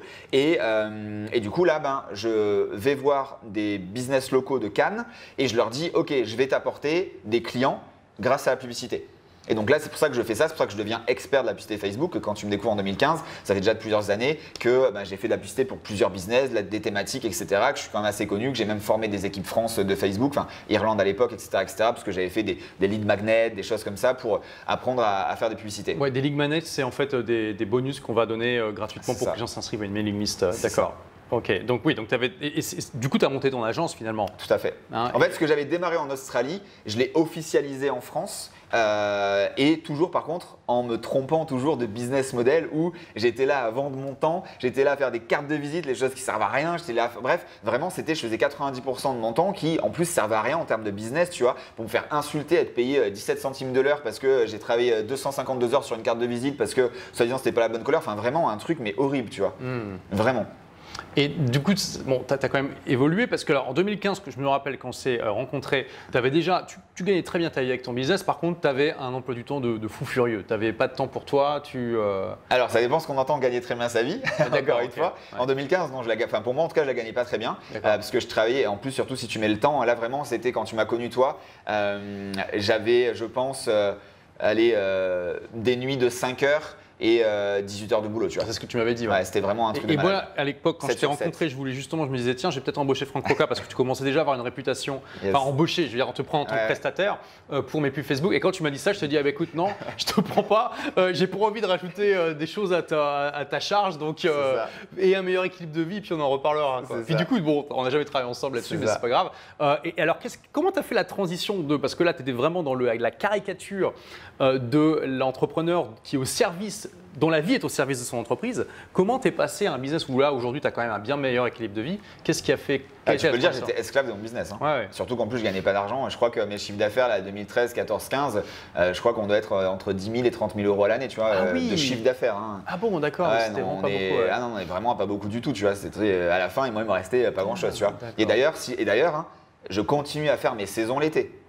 Tes saisons. C'est-à-dire que mes saisons d'école de natation, Ah, je l'ai d'accord. continué. J'ai arrêté ma dernière saison, quand on s'est vu c'était Lisbonne, je crois, toi. C'était à Non, Barcelone. j'avais encore c'était ma dernière saison. L'été 2015, c'est la dernière saison où j'ai fait ça. Et en fait, dans l'été, je gagnais pratiquement plus d'argent que mon année dans mon business, tu vois. Et donc là, qu'est-ce qui m'a fait basculer? Justement, c'est quand on s'est vu au final, sauf que c'était vraiment au millimètre près en termes de timing, je venais de faire ce qui a changé ma vie. C'est-à-dire que j'ai osé écrire sur Facebook, je sais faire de la publicité, je pense que ça peut t'aider pour grossir ton business, je fais un webinaire demain. Et là, j'ai eu quelques dizaines d'inscrits et j'avais pas de formation, j'avais pas de rien du tout, j'avais pas de bon de commande, etc. Parce que je me rappelle que ça faisait des mois que je voulais lancer une formation, mais que je galérais techniquement parlant. Parce qu'encore une fois, en 2015, il n'y avait pas tout ce qui existe aujourd'hui. En un clic, tu as tout qui se fait, tu vois. Il fallait tout faire avec des WordPress, des memberships, des ci, des là, et j'y arrivais pas. Et donc là, je dis ok, je vais le faire, c'est bon, et je fais le webinaire. Et là, à la fin, ils me disent mais Franck, on veut plus, tu vois. Je dis ok, on va faire une formation Facebook Ads en fait. Ok, 247 €. Ok, cool. Comment on fait? Et là, je vais sur PayPal, je crée un lien PayPal et les gens me payent par un lien PayPal que j'ai créé en live, tu vois. Donc je crois que j'ai fait 10-12 ans, donc j'avais rentré peut-être 3 000 € ce soir-là. Et dans ma tête, je suis millionnaire, yes, j'ai trouvé. Alors certes, je venais quand même de vendre mon temps dans ces 2 heures de Webi, mais déjà, j'avais jamais vendu 2 heures pour 3 000 € déjà, premièrement. Et en plus, c'est quelque chose que je n'avais pas encore fait, tu vois, parce que la formation n'existait pas, tu vois. Et là, je fais ok, et là, c'est le déclic de ma vie, je pense. Et du coup, après, j'ai créé cette formation avec eux en live, donc pour en plus la rendre encore meilleure, parce qu'ils me faisaient des retours de là, c'est trop rapide, là, c'est trop technique, là, c'est machin, etc. Et cette formation-là, qui à l'époque s'appelait MFBM, maîtriser Facebook marketing, et donc il était vendu 247 au lieu de 500 au final. Donc après je l'ai agrémenté, je l'ai vendu plus cher, et un peu plus d'1 an après, c'est celle qui me permettait d'être le premier francophone à rentrer dans le Tucoma Club Awards de Russell Brunson et de ClickFunnels, donc qui recense un funnel qui a généré $1 million dans les 12 mois calendaires. Donc, alors, juste pour les gens, donc, le ClickFunnels, c'est un logiciel qui permet de faire des entonnoirs de vente automatiques par email, effectivement. Et puis, c'est un logiciel qui a un peu tout en un, donc ça permet de mesurer aussi les performances financières. Donc, voilà, ils savent combien tu gagnes et du coup, ils donnent des prix à ceux. Donc là, toi, tu avais gagné plus d'1 million de dollars en 12 mois. Ouais, sur l'année suivante. Quelle transformation! Donc, tu es passé de 30 000 € à plus d'1 million. Ouais, en fait, après, c'est pas 12 mois, enfin, c'est 12 mois calendaires, c'est pas de janvier à décembre, parce que j'ai reçu mon award début 2017, mais bon, c'est en 1 an après avec cette formation. Et donc là, on a un excellent exemple. Vous voyez, vous savez très bien, si vous me suivez depuis un moment, j'insiste toujours sur l'importance d'arrêter d'échanger son temps contre de l'argent, de transformer ses compétences en produits, parce que à partir de là, vous avez un effet de levier, vous gagnez de l'argent quand vous dormez, et ça, il n'y a plus de limite. Et là, on en a un excellent exemple. C'est même là, on est caricatural dans l'autre sens, quoi. Tu étais dans la caricature de l'esclave du business, et là, tu passes de 30 000 à plus d'1 million juste en Alors faisant attention, je travaillais encore énormément, parce que j'avais pas encore compris ça, même si j'avais compris le business model qui était meilleur pour, par contre, ne pas être capé, parce que pour moi, il y a vraiment deux notions dans arrêter de vendre son temps contre de l'argent. Il y a, oui, d'être capé en temps, mais d'être capé en argent. Et que là, en fait, j'avais compris, enfin, j'avais en tout cas fait le côté de, oui, je suis plus capé en argent parce que les gens peuvent acheter 24 heures sur 24, mais moi, j'avais pas encore toute la structure qui me permettait de travailler 2 heures par jour, parce que je faisais encore d'autres choses à côté. J'avais déjà aussi le côté toujours encore le sport, blablabla. Bref, mais en tout cas, j'avais eu ce déclic de oui, ça fonctionne, et donc, jusqu'à en arriver à aujourd'hui, oui, tu temporises ton temps et tu le 20-80, tu sais qu'aujourd'hui ton temps c'est la plus belle denrée que tu peux avoir, tu vois, c'est ce qui vaut le plus d'argent, et donc du coup que tu vas optimiser. Et donc pour en venir à cette période-là, Là, donc forcément, tu fais plein de choses. Parce que, ok, j'ai lancé cette formation, enfin, j'ai pas non plus eu les 1 million comme ça en claquant des doigts, en étant à la plage, on est bien d'accord. Parce qu'il y a de la publicité, il y a tout ce qui va autour. Après, il y a aussi recruter, le support avais des client. coûts de publicité. Donc pour faire 1 million, tu devais dépenser combien? Je sais plus aujourd'hui, franchement, je sais plus. Mais tu avais un bon ROI. Voilà, à l'époque, les ROI c'était quand même plus qu'aujourd'hui. Je pense que voilà, on devait être à 3, 4, des choses comme ça, faciles. Je sais plus vraiment parce que j'avais aussi les clients, parce que comme tu disais, voilà, je commençais à être connu. Donc j'avais pas mal de grands noms de l'infoprenariat. Donc déjà, à partir de cette période-là, déjà, j'investissais plusieurs centaines de milliers d'euros par an, voire je crois que même une année, j'avais déjà dépassé plus d'un million d'euros de publicité avec les clients, etc. Parce qu'on avait des gros clients, tu vois, des personnes très célèbres où pareil, on leur a permis de défoncer leur business en termes de puissance de 10x, tu vois, de faire x10. Notamment, je m'en rappelle de 1. Pareil, il faisait à peine, je crois, 1 million d'euros en l'espace de 2 semaines, je lui ai rajouté un demi-million d'euros grâce à la publicité, tu vois. Donc voilà, il y a vraiment des gros trucs comme ça en l'espace d'une journée de coaching. Donc j'ai rendu un peu du consulting sur une journée et donc voilà, on a mis en place ça, de la publicité, j'ai coaché son équipe et boum, 2 semaines après, il y avait 500 000 de plus dans la machine. Donc il y avait vraiment ce côté-là où j'avais compris maintenant comment tu pouvais toi tweaker, hacker le système de vente, d'acquisition et de vente, surtout que là on parle de 2015, 16, 17. Il fallait que je me batte pour que les gens comprennent que la publicité avait un sens, tu vois. Aujourd'hui, tout le monde parle de Facebook Ads, tout le monde de YouTube Ads. En 2015, 16, 17, même si ça peut paraître tôt, c'était encore ah non mais c'est de l'arnaque, ah non mais Mark Zuckerberg, je sais pas aussi qui va mettre mon annonce, etc. Vraiment, je te parle même là des grands noms encore de l'infoprenariat ou dans les masterminds avec qui j'étais, ils me disaient non mais Franck, je mettrai jamais plus de 500 euros par mois, enfin des trucs comme ça, alors qu'ils gagnaient déjà beaucoup d'argent, tu vois. Bref, et donc là forcément fil en aiguille. Bon après on fait aussi, je m'associe aussi avec Simon et Greg. Donc là où on fait un superbe lancement orchestré. Simon Caporozzi, oui, vous avez vendu une formation. On a vendu une formation, Business etc. Revolution. Business Revolution. On a fait le plus gros lancement de l'histoire à l'époque. C'était combien? Donc c'était 3 millions d'euros. Donc voilà, 3 millions d'euros de vendus. Alors en une semaine, mais avec beaucoup de travail en préparation. Mais en tout cas, il y a une semaine où les ventes étaient ouvertes et il y a eu 3 millions de ventes. C'est ça. Donc c'est assez énorme. C'est 1000 personnes qui achètent ton programme. Il y a des gens qui ont pris des RTT, qui ont été en vacances pour ne pas louper la vidéo de vente et être là à 11h pile le jour. Enfin bref, plein de choses comme ça. Et donc du coup, voilà, tout ça fait que ça accentue cette liberté. Liberté d'esprit, de temps, financière. Et donc après, step by step, pareil, j'ai pas arrêté du jour au lendemain de travailler comme un fou. Mais step by step, j'ai compris d'autres choses. J'ai compris également vraiment ce business model que là, il a été vulgarisé en high ticket. Moi, j'aime pas ce mot-là. Donc, moi, c'est vraiment créer des produits haut de gamme. Voilà, le high ticket, c'est les produits très chers, mais qui sont aussi haut de gamme en termes de prestations. Ouais. Et donc, ouais, pour moi, high ticket, c'est ceux qui sont chers, mais pas haut de gamme en prestations. Et les haut de gamme, c'est ceux qui sont chers et haut de gamme en termes de prestations. Mais c'est ma définition. Et du coup, voilà, je sors un peu ça. Donc, j'ai souvent vendu des formations à 2000 euros hors taxe à peu près, parce que j'ai quand même plus de B2B que de B2C, donc plus de professionnels que de particuliers. Et donc, on arrive à monter. J'avais créé aussi entre-temps, tu vois, une université Facebook. Donc, j'avais aussi en novembre 2015, je crée un des premiers paris à créer une récurrence, un abonnement. Donc, j'avais une formation, donc celle-ci, MFBM, qui se vendait à l'unité, on va dire. Mais à côté de ça, j'avais créé l'université Facebook parce que quand on parle et quand on vend un produit technique, ça change toutes les semaines. Et donc, une formation, j'avais pas envie de la refaire tout le temps. Tu vois. Ouais. Et donc, du coup, j'avais créé une université pour que les gens et accès à un live par semaine. Et comme ça, moi, mon live me permet de mettre à jour mes formations, mais en même temps de coacher ces gens-là et d'être payé pour ça. Donc tu vois, on rebascule un peu sur la natation où j'ai été payé pour prendre leur cerveau. Là, pareil, pour mettre à jour mes formations, en fait, j'avais lancé un programme qui me permettait d'être payé également pour le faire, tu vois. Et donc en novembre 2015, je commence à avoir mon premier MRR, donc le Monthly Recurring Revenue, donc le revenu récurrent mensuel. Et donc c'était à l'époque 97 euros hors taxe, donc je commence à avoir des dizaines, des centaines de personnes. Ensuite, après, je l'ai passé à 300 euros, enfin 297 parce que j'ai agrémenté des choses. On va pas trop rentrer dans les trucs spécifiques parce que là, ça fait déjà un moment qu'on parle. Ouais. Donc, on va juste accélérer jusqu'à aujourd'hui. Donc, aujourd'hui, tu fais plus vraiment de formation sur Facebook. Enfin, tu l'as encore comme produit, mais l'essentiel de ton business, c'est un programme justement high ticket qui aujourd'hui haut de gamme, exactement, qui aujourd'hui est à 10 000 euros, si je dis pas de bêtises, et dans lequel en fait tu vas vraiment faire un coaching et un accompagnement intense 360 pour les gens, c'est-à-dire que tu vas à la fois t'intéresser à comment on développe le business, parce que c'est pour les entrepreneurs, et aussi comment avoir une meilleure performance dans sa vie. Donc comment perdre du poids, faire du sport, être productif, être concentré, parce que justement tu as cette double approche, c'est ça qui est intéressant, d'être non seulement un entrepreneur à succès, mais aussi quelqu'un qui a été champion, athlète et qui est très très sain physiquement. C'est ça. Ça fait partie de la trilogie du succès que j'ai créée il y a quelques années, qui a 3 piliers. Le premier pilier, et dans l'ordre, c'est l'hygiène de vie. Parce que si tu n'es pas sain dans ton corps, tu ne peux pas être sain dans ton esprit et donc être entrepreneur, avancer et trouver des choses. Et donc ça, c'est vraiment pour moi la chose la plus importante. Et déjà, si vous dites que quand vous allez au supermarché, vous dépensez de l'argent pour vous nourrir, bifurquer, shifter le cerveau pour dire vous investissez dans votre premier lieu de vie qui est votre corps. Deuxième pilier, c'est le mindset. Parce que sans mindset, on ne peut rien faire. 80% de la réussite, c'est le mindset. Troisième pilier, bon, c'est le business, les stratégies business, etc. Et donc oui, là, donc moi, c'est ce que j'appelle un programme d'accompagnement haut de gamme où moi-même, mais surtout toute ma team, on est dévoué à la réussite de nos clients. Et d'ailleurs, quand ils nous rejoignent, ils signent un contrat. Et je la fais très simple, mais dans le contrat, il y a une sorte d'article qui dit c'est un programme de passage à l'action. On vous donne seulement ce dont vous avez besoin. Par contre, on ne peut pas venir vous border le soir. C'est à vous de passer à l'action, de faire les choses qu'il y a à faire. Et si vous ne le faites pas, Franck se donne le droit de vous rembourser et de vous sortir du programme.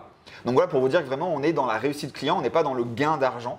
Et d'ailleurs, on a quasiment 12 personnes dévouées à temps plein pour ce programme-là. En tout cas, les clients, pour vraiment, on les appelle. Enfin, tu vois, c'est vraiment juste dingue la puissance qu'on a mise. C'est pour ça que c'est My Formation, c'est vraiment un programme d'accompagnement qui apporte des résultats. Et c'est pour ça qu'aujourd'hui, tu vois, donc maintenant ça fait 1 an qu'on a vraiment sorti cet écosystème.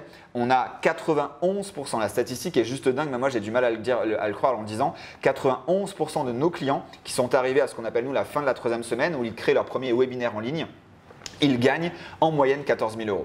Donc c'est-à-dire qu'on a quasiment 100% de réussite des personnes qui à leur première masterclass gagnent de l'argent. Ils ont un ROI positif très rapide. Alors là, c'est même pas du ROI parce qu'en fait, à cet instant-là, je leur apprends le straight to the point de d'abord gagner de l'argent avant même de créer une société et avant même de faire de la publicité. L'investissement dans ton truc, parce que c'est 10 000 et ils ont déjà gagné 14. Alors oui, c'est ça le bénéfice qu'ils vont en générer. En fait, ils vont gagner de l'argent par rapport au prix d'investissement. Donc là, au niveau de ton entreprise, est-ce que aujourd'hui, finalement, tu n'as jamais gagné autant d'argent de ta vie?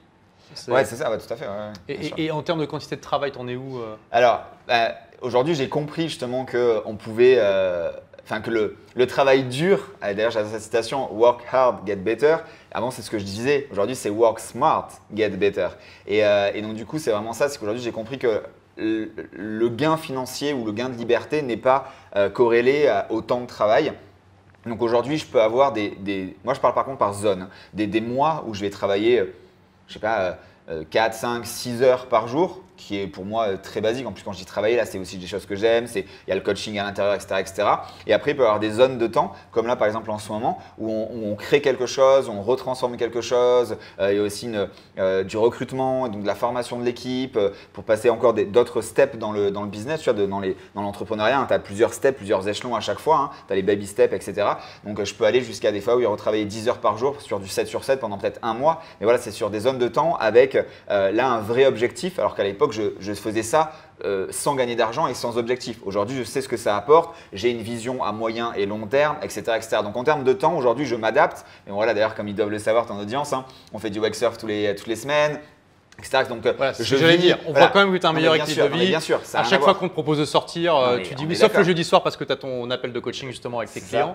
Mais pour tout le reste, tu es toujours. Non, mais c'est ça, ça n'a complètement rien à voir. C'est juste que, et aussi, c'est pour dire que tout dépend de l'ambition. Ça, c'est vraiment un truc que j'aime beaucoup rappeler, c'est que tout dépend de l'ambition. Ce que je dis à mes clients, en gros, si vous avez une ambition de 10 000 € par mois de chiffre d'affaires, par exemple, qui est très très bien, il n'y a aucun problème là-dessus, forcément, a priori, surtout avec nos business models, on va avoir besoin peut-être de travailler beaucoup moins que si on a une ambition de 100 000 ou d'1 million d'euros par mois. Et donc, c'est pour ça que moi, j'ai une ambition qui est assez grande, pas forcément financièrement parlant pour moi, parce qu'aujourd'hui, je pourrais déjà presque m'arrêter, j'ai déjà une belle vie, etc.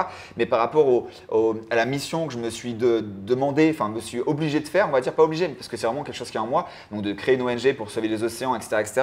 Et bref, tout ça, j'ai besoin d'argent, j'ai besoin d'appui politique, etc., etc. Donc, je me dois d'aller toujours très loin parce qu'aussi, j'aime ça. J'aime vraiment découvrir, faire de plus en plus de choses et tu vois, en plus là avec toi et Alex, les mini masterminds, plus les masterminds dans lesquels je suis, etc. Donc, Alex, c'est aussi une autre personne, un autre infopreneur avec qui on fait du wake surf toutes les semaines. C'est ça. Voilà. Et c'est vrai que le fait d'être sur le bateau, c'est vraiment un mastermind permanent. En fait, et tout ça, tu vois, ça ouvre des horizons. Tu vois, on a même parlé la dernière fois, pourquoi pas, on va peut-être faire quelque chose en partenariat ensemble. Enfin, tu vois, tous ces trucs-là. Enfin, j'ai vraiment ce goût parce qu'aujourd'hui, on a la compétence, l'agilité et la facilité, entre guillemets, de pouvoir répondre à un besoin d'une certaine audience pour leur créer une meilleure vie. Et aujourd'hui, D'ailleurs, j'ai une phrase qui dit à partir du moment où vous savez que vous avez une expérience, une expertise qui permet de transformer positivement la vie de quelqu'un, vous avez l'obligation de tout faire pour transformer un maximum de vie. Et moi, je me suis donné cette obligation-là parce que c'est ça qui me donne l'énergie que j'ai en fait. On me demande souvent, mais Franck, on dirait que tu es toujours sous je sais pas quoi, amphétamine ou peu importe. Non, déjà, je ne bois même pas de café, sinon je dors pas de la nuit. C'est vrai qu'on a l'impression que tu es sous amphétamine en permanence. Mais non, tu as vraiment une énergie interne qui est Non, assez mais c'est intense. ça. Hein. Tu as toujours été comme ça? Ouais. Waouh! Mais c'est ça aussi qui te permettait de faire tous ces boulots en même Mais temps, bien sûr, d'être mais bien serveur. Ouais. Et l'énergie, aujourd'hui, je pense que j'ai compris, c'est qu'elle vient de vous en fait. Elle vient de l'audience, elle vient des clients, elle vient de la transformation, elle vient de la réussite. Parce que même malade, j'ai fait un séminaire live il y a quelques mois, j'étais malade, j'avais 39 de fièvre et j'ai tenu les 8 heures de coaching en live, quoi. Donc il y a vraiment ce truc-là où mais il y a ce côté, je pense que je l'ai dans l'ADN, mais aussi surtout ce côté performeur où je m'en fous de la douleur. Donc je suis malade, je le fais, je dois le faire, je le fais. Je ne cherche pas des excuses de j'ai piscine, j'ai mal au cul ou j'ai un ongle cassé, tu vois. Bon, voilà, donc tu ne te laisses pas abattre par les excuses. Et d'ailleurs, beaucoup de gens souvent ont plus peur de la peur qu'ils ont que de la chose en tant que telle. Ils ont peur de l'impression qu'ils ont de quelque chose plutôt que de la chose en elle-même. Ça, je vois ça souvent. Mais donc oui, voilà. Donc aujourd'hui, tu as la tête d'une belle entreprise, tu vis à Dubaï, tu as le temps quand même de profiter un peu de la vie. D'ailleurs, tu as participé à un championnat du monde de wake surf récemment et tu es arrivé dans 27e. Sur 180, un truc comme ça. Sur 180, alors que je veux dire, là, tu étais contre des gens qui font ça tous les jours. Il y en a qui sont instructeurs. Tandis que toi, tu fais ça 1 à 2 fois par semaine. Donc voilà, ça montre un petit peu le mindset. Ouais, le mindset et tout ça. Et d'ailleurs, tu m'as bien coaché pour le wake surf. Je te remercie. Là, j'ai fait des beaux progrès, notamment grâce à toi. Donc ça fait plaisir. Et du coup, est-ce que tu pourrais aujourd'hui redevenir salarié? Alors déjà, comme je te l'ai dit, pour moi, je n'ai jamais été salarié. De la définition même que je m'en fais. Quand tu conduisais ces camions, ces poids lourds… Ouais, c'est de l'intérim. Tu changeais presque de boss, entre guillemets. C'est même pas un boss, ils sont même pas là toutes les semaines. Tu voyais ça comme des clients alors? Moi, je voyais ça comme de la prestation. Après, encore une fois, peut-être que voilà, vous, en tant que salarié, etc., vous avez des meilleures définitions que moi ou d'autres. Mais moi, vraiment, pour moi, le salarié, c'est déjà, tu as un boulet au pied. Tu es condamné à rester avec la société pendant minimum X temps. Tu fais tes putains de 8h, 18h. Le samedi, tu es fatigué. Le dimanche, il faut s'occuper des enfants. Et tu redémarres. Et le dimanche soir, tu es stressé parce que le lundi matin, il faut retourner au boulot. Tu vois. C'est vraiment, pour moi, c'est ça le truc de salarié. Et pour moi, j'ai jamais eu ce truc-là. Donc pour répondre à ta question malgré tout, non mais bien entendu c'est juste impossible, c'est inenvisageable. C'est inenvisageable et de toute façon on l'a déjà vu là dans un peu la story que je vous ai racontée, c'est que j'ai quand même eu des retours à la zéro, hein, des retours à zéro, des retours sans argent, des retours de machin en fonction des blackouts et des ci et des là. Quand je me suis occupé de cette famille aussi où je comptais mes pièces dans la poche pour me nourrir avec les bottes de conserve en bas. Enfin, j'ai eu des périodes aussi comme ça. Et donc là, même à ces moments-là, j'aurais pu, pour la facilité, aller trouver un poste de salarié, avoir mon SMIC et me dire ok c'est cool. Mais non, j'ai même pas été là avec un besoin ultime d'argent. J'ai de suite été ok, comment je peux trouver l'opportunité pour générer de l'argent moi-même, tu vois. Waouh. Ok. Ouais, donc voilà, ce que je veux dire, c'est que tu as toujours cet état d'esprit entrepreneur. Mais donc, si jamais tu ne te vois pas… Non, mais non. Mais déjà, je n'accepte pas les ordres. Donc, à un moment donné, quelqu'un va me dire il faut que tu fasses ci, mais je vais dire non. Et tes parents dans l'histoire, parce que tu as toujours été rebelle, iconoclaste, tu as créé ton propre chemin. Est-ce qu'ils n'ont pas pété des câbles des moments quand même? Alors, je le dis toujours, heureusement que j'ai eu c'est pas ça, mais le bien et le mal. Alors, la vraie image, c'est mon père, on va dire, sportif, un peu extrême et aussi cette âme. Alors, mon père plus chef d'entreprise qu'entrepreneur et ma mère, par contre, oui, un peu plus peureuse, un peu plus… et c'est pour ça que j'ai toujours dit, heureusement que j'ai été éduqué par les deux. Parce que soit vraiment un seul, j'aurais été vraiment mais too much et peut-être que j'aurais été des folies encore beaucoup plus extrêmes et pas forcément que dans le sport. Et si j'avais été que par ma mère, je pense que j'aurais eu peur de tout, j'aurais pas eu osé, etc., etc. Donc ça a été une belle balance, tu vois. Bon, par contre, beaucoup d'amour, hein, ça c'est sûr. Donc merci papa, maman, je vous aime aussi. Et donc parce que je sais qu'ils regardent tout. Et donc du coup, tu vois, c'est vraiment ça. Je pense qu'il y a vraiment une belle balance. Et je pense que même si on l'a dit au début avec les vidéos, l'ADN, je pense que malgré tout, mon père m'a quand même inculqué. D'ailleurs aujourd'hui, j'ai 38 ans et la plus belle photo de ma vie pour l'instant, peut-être avant la naissance de mes enfants, c'est une photo où il y a mon père et moi dans l'Estérel, donc c'est une forêt sur la Côte d'Azur où on court. Donc moi j'ai 4-5 ans, mon père il est en chemise en jean et on court dans l'Estérel là où il m'emmenait, où il tapait dans les arbres en karaté, il mettait des choses en bambou, etc. etc. Et du coup voilà, c'est la photo de ma vie parce qu'elle reflète en fait l'amour, elle reflète le sport, elle reflète la forêt, la liberté. Pour moi cette photo reflète tout en fait, la définition que je mets dans liberté. Ok. Bon, donc finalement, tes parents, ils n'ont pas été tellement dans l'équation. Enfin, ils t'ont donné l'impulsion initiale. C'est ça. Puis après, tu as fait ta propre. Ben, j'ai toujours été quand même assez solo. Mes parents ont quand même toujours beaucoup travaillé aussi. Donc au final, on n'avait pas vraiment beaucoup de temps, entre guillemets, à nous. Mais jamais ils t'ont dit tu ferais mieux d'être passé ton diplôme de médecin ou d'avocat ou de… Alors non, à part le bac, c'est vrai que contrairement à certaines familles, oui, par contre dans leur tête, ils avaient quand même encore cette moutonnade du système de il faut avoir le bac parce que sans le bac tu fais rien. Tu vois, ils avaient quand même encore ce truc-là. Par contre, ils n'étaient pas parce que eux-mêmes, en fait, je suis dans la double famille, hein, côté de mes parents et ma mère, enfin mes parents, pardon. Je suis le seul déjà à avoir le bac sur, je sais pas, plus d'une dizaine d'enfants, tu vois, enfin des cousins décidés là, je suis le seul. Et même en termes de métier, tu vois, soit en tant que parent, enfin les parents de mes cousins, donc et tous les enfants qu'on a, enfin bref, en gros, il y a personne qui a vraiment réussi, il y a personne qui a vraiment créé sa propre vie. Enfin, tu vois, on est vraiment c'est une famille complètement normale, tu vois, et sans argent à la base et tout ça, tu vois. Donc je me suis vraiment créé dans un écosystème qui à la base n'était pas du tout fait pour, tu vois. Ouais. Donc ça, c'est vraiment quelque chose aussi mais là, malgré tout, je pense que c'est le mindset du sportif. Je pense que c'est mon père qui m'a apporté ça, malgré tout, parce qu'il est quand même, lui, chef d'entreprise, dans le bâtiment notamment. Et donc, ouais, je pense que c'est un tout qui a fait que… mais après, ce que tu te crées, donc voilà, pour revenir sur la question des études, comme ils n'en ont pas fait, ils ne pouvaient pas me dire il faut que tu aies un bac plus 4, être médecin, un bac plus 12 et tout ça, tu vois. Bon, du coup, tu en as déjà pas mal parlé, mais en résumé, est-ce que tu as des croyances qui sont différentes de ce que tu peux voir en général autour de toi? Oui.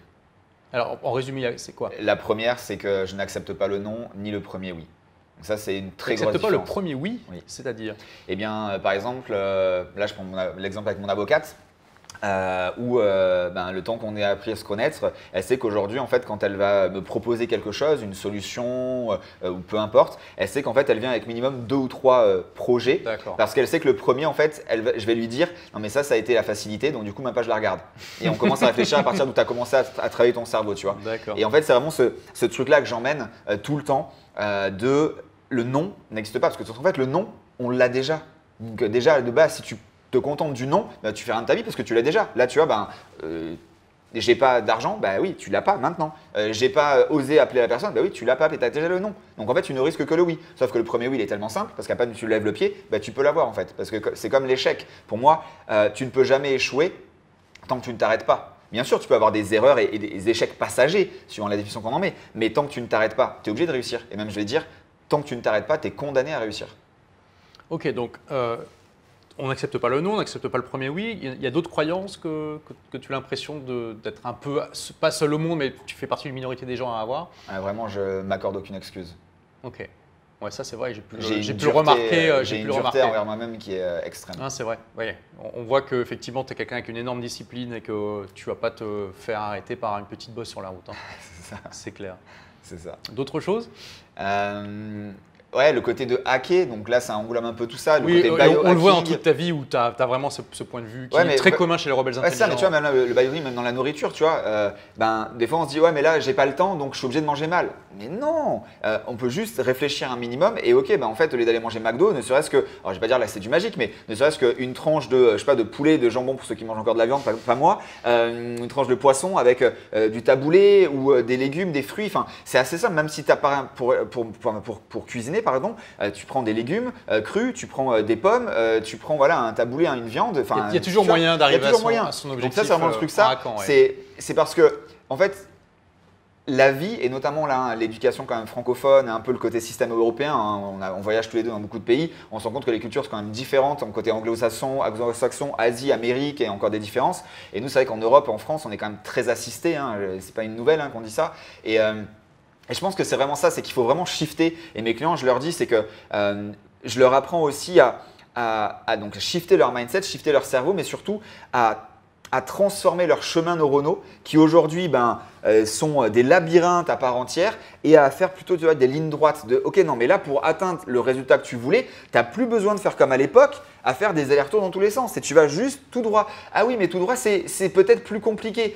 Non, c'est pas plus compliqué, c'est parce que tu penses que ça l'est parce que tu vois peut-être le résultat trop rapidement et tu as peut-être peur du résultat. Et en fait c'est sur ça qu'il faut travailler et pas le reste, tu vois. Donc c'est vraiment ce côté de passage à l'action. D'ailleurs on a un hashtag depuis 3-4 ans, do it now, ça veut tout dire.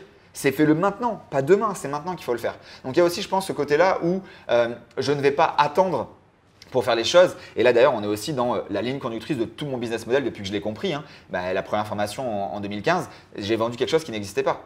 Et ça pour moi, c'est l'ultime. On est dans le lean, hein, de toute façon, dans le lean startup, etc. C'est propose quelque chose, valide que le marché a besoin de ce quelque chose et à partir de là, eh bien, tu le crées. Voilà, et toujours être en contact avec la réalité plutôt que de créer les meilleurs plans dans sa chambre. Ça, c'est super important. Et en termes d'action, est-ce qu'il y a des actions que tu fais régulièrement ou des habitudes que tu as qui sont assez minoritaires finalement dans la population? De m'écouter.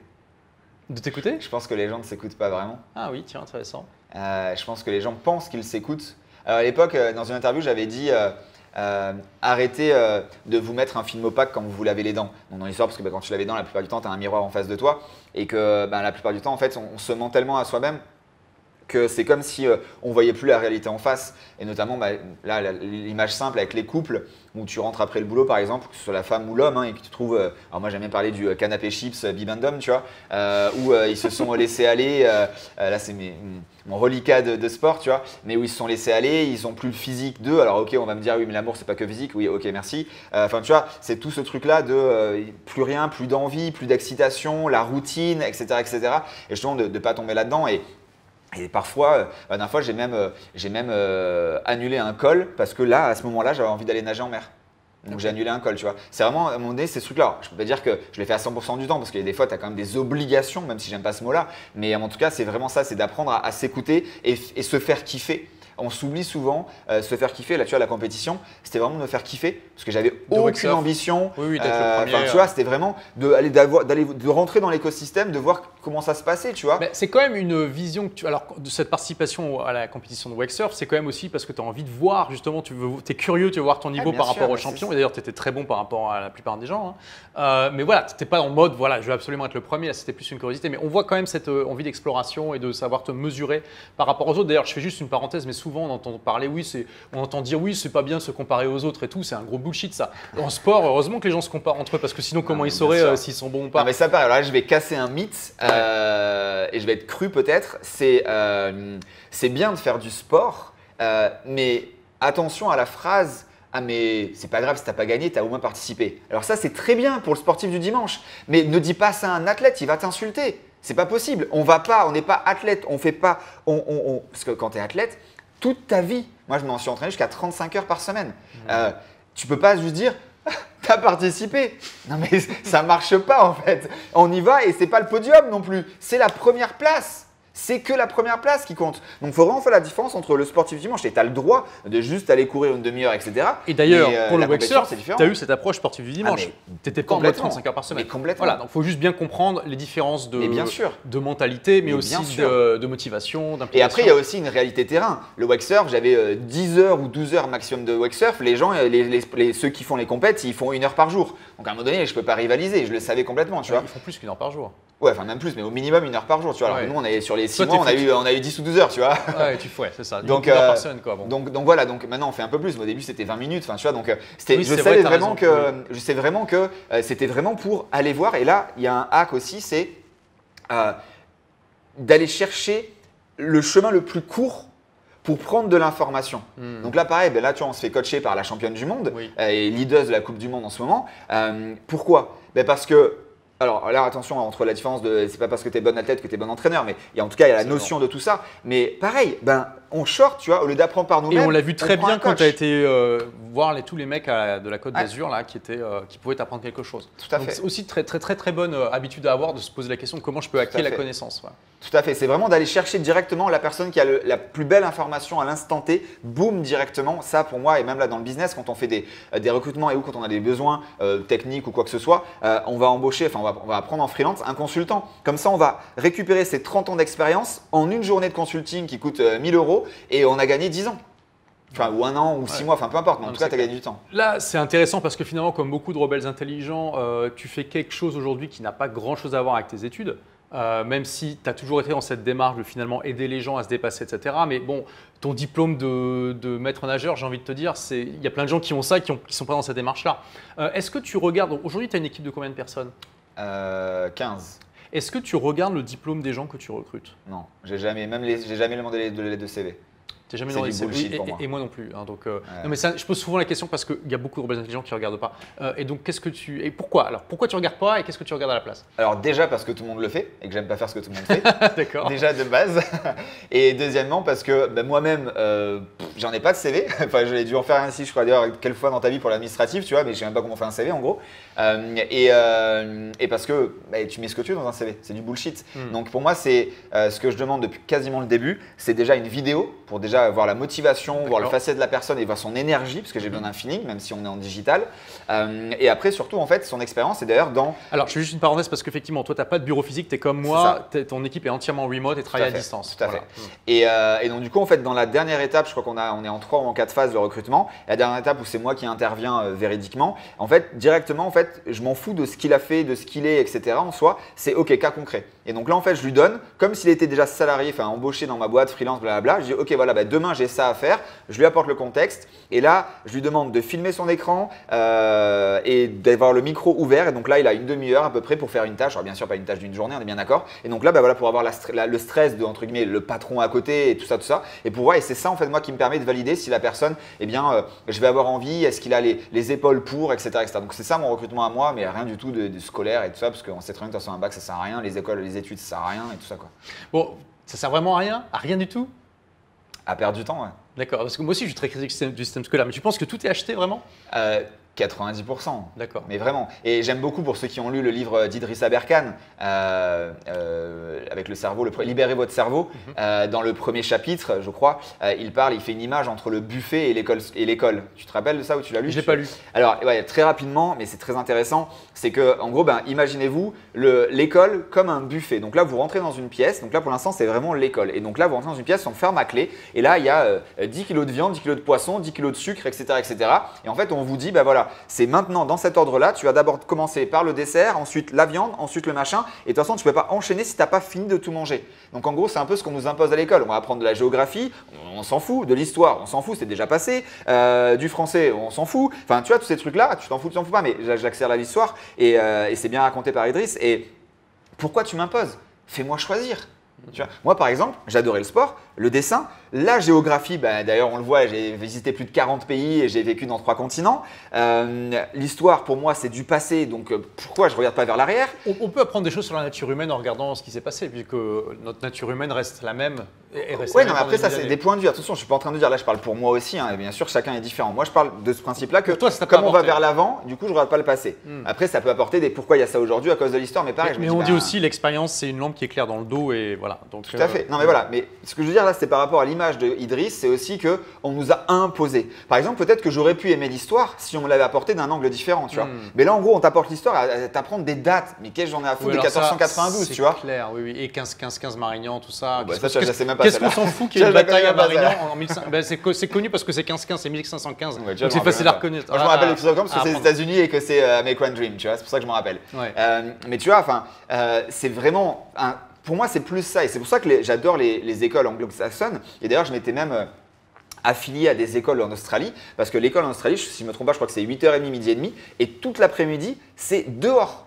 90% de sport et sinon activité où tu apprends à gérer ton corps dans l'espace. Pourquoi aussi on a plein d'enfants qui ont des problématiques biomécaniques / physiologiques parce qu'ils sont même pas capables de découvrir leur corps parce qu'on leur donne qu'1 heure par semaine pour le faire. Et en plus, on les avachit comme ça, à écrire sur des feuilles, à avoir du stylo rouge pour dire t'es un camp, que t'es pas bien et t'as pas eu 20 sur 20. Enfin, what the fuck en fait. Ça, moi, ça m'exaspère complètement. Donc moi, président, je réforme l'éducation nationale. Moi aussi, hein, on pourra faire un programme à 2, ça serait intense. Ok, donc finalement, dans ces habitudes que tu as tous les jours, il y a régulièrement, pour résumer. Alors il y a s'écouter, du sport, bien manger, s'hydrater. Avoir des bonnes heures de sommeil malgré tout, ça je pensais aussi que le sommeil c'était pas à faire, mais en fait il faut quand même avoir du gros sommeil. C'est clair. En tout cas sur des bons horaires, et notamment pour les hommes. Mais ça, c'est pas forcément des choses que la plupart des gens ne font pas. Moi je veux vraiment les habitudes que tu. Bon, mais je sais pas. C'est difficile à dire ce que les gens ne font pas, mais parce qu'il y en a beaucoup qui le font mais qui le font pas. Mais je vais dire, je pense que c'est vraiment m'écouter. c'est faire ce que j'ai envie quand j'en ai envie, c'est de ne pas attendre pour faire quelque chose, c'est d'avoir toujours entre guillemets la main à la poche pour investir et encore plus quand s'investir sur moi-même, donc de me faire coacher des masterminds, etc. etc. Ça c'est très important, tu n'hésites pas à payer pour ta propre éducation. Depuis que je gagne de l'argent, c'est entre 100 et 200 000 euros par an d'investissement pour aller inputer mon cerveau de nouvelles valeurs. Excellent. Entre les masterminds ici, d'ailleurs je fais partie d'un des meilleurs masterminds aux États-Unis, en gros rien que déjà celui-là, juste le mastermind avec les hôtels, les avions, etc. c'est quasiment 100 000 euros à l'année, tu vois. Ouais, c'est ça. Donc voilà, c'est vraiment tout ça. Et pour moi, je pense que ça devait être expliqué à l'école, tu vois. C'est d'être capable d'investir pour apprendre et de te permettre d'aller assouvir ta passion ou en tout cas ce que tu aimes pour découvrir le monde d'œil différent. Et d'ailleurs, si on a des enfants, mais on en veut, on aimerait pouvoir, on va faire un tour du monde avec eux pour leur faire découvrir toutes les cultures, tous les continents et en gros qu'ils aient au final déjà plusieurs langages, tu aurais des nounous aussi qui parleraient plusieurs langues, tu vois. Et en gros, l'idée c'est ça, c'est un peu le résumé de tout ce qu'on vient de dire, c'est que leur donner dès leur enfance en fait le choix de ce qu'ils veulent. Ok, je parle plusieurs langues, j'ai découvert plusieurs cultures, qu'est-ce que j'ai envie de faire dans ma vie? Okay. Bon, écoute, merci d'avoir partagé tout ça. Là, je pense qu'on a. Bon, c'est que la deuxième interview du podcast des Rebelles Intelligents, mais tu as exposé le record de la précédente en termes de durée. Du coup, avant qu'on se quitte, est-ce que tu as 3 livres à recommander aux Rebelles Intelligents? Parce que tu sais que là, il n'y a plus probablement que 15% des gens qui sont arrivés jusqu'ici. Donc là, c'est vraiment les gens. C'est les meilleurs. Oui, c'est les meilleurs et c'est les gens les plus motivés. Alors, quels sont les 3 livres que tu pourrais leur recommander? Alors, désolé, peut-être qu'ils ne sont pas tous en français. Donc, le premier, moi, celui qui m'a fait, en tout cas, un des derniers qui m'a fait, comme toi, un sort de feu sacré il y a 10-12 ans avec Tim Ferriss, la semaine de 4 heures, c'est Jeff Bezos Letters. Toi, tu le sais, j'en ai déjà parlé.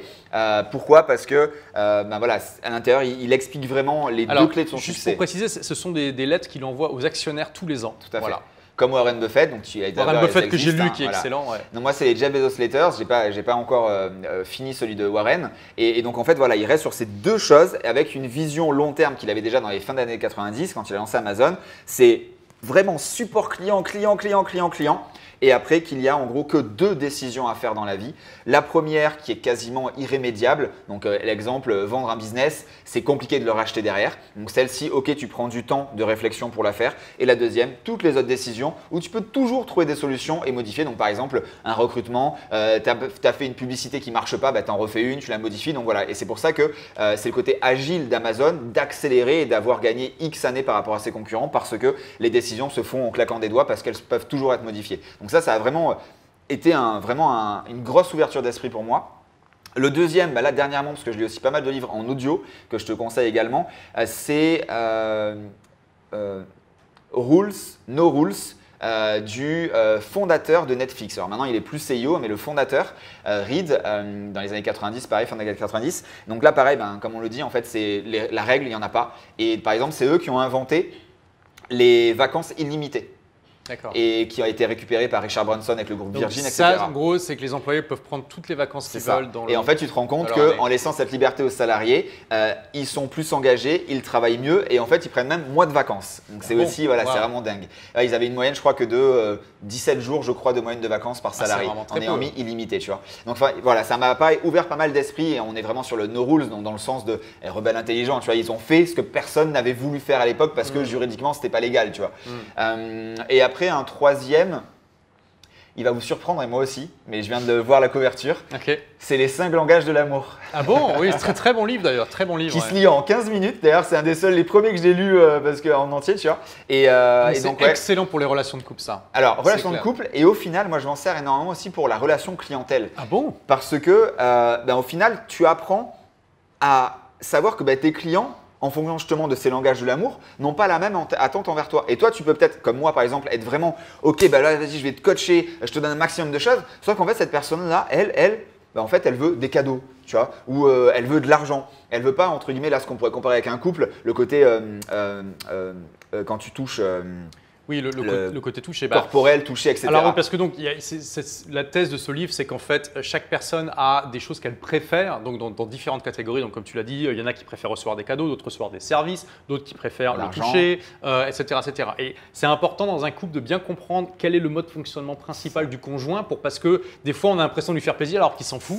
Et pour lui, d'autres choses sont importantes. Et toi, tu l'utilises pour les ça, et même justement, je parlais d'une ancienne salariée qui était ma directrice marketing à l'époque. Et en fait, elle, moi, c'était facile ou pas, mais en tout cas, je pensais qu'elle aimait les cadeaux. Et donc, je lui faisais des cadeaux, des bonus, etc., des primes, tout ça. En fait, elle, alors c'est pas qu'elle s'en foutait, parce que c'est pas l'extrême, hein, mais elle, ce qu'elle préférait, c'est encore plus de c'est super, c'est bien, t'es excellente, j'adore ton taf, etc. Ça avait beaucoup plus de valeur en fait que les primes. Et ça, si tu le sais pas, tu continues de faire ça et en fait ton salaire peut quand même partir parce que tu lui parles pas dans son langage. Donc c'est pour ça que je me dis que c'est bien pour le couple, c'est pour l'équipe aussi et également pour les clients parce que pareil, en fonction de ce que tu vas mettre dans ton programme, de ton accompagnement, tu sais que tu peux t'adapter. Alors là, avec des clients, presque il faut avoir les 5 langages parce que tu vas avoir tout le monde aussi final en face de toi.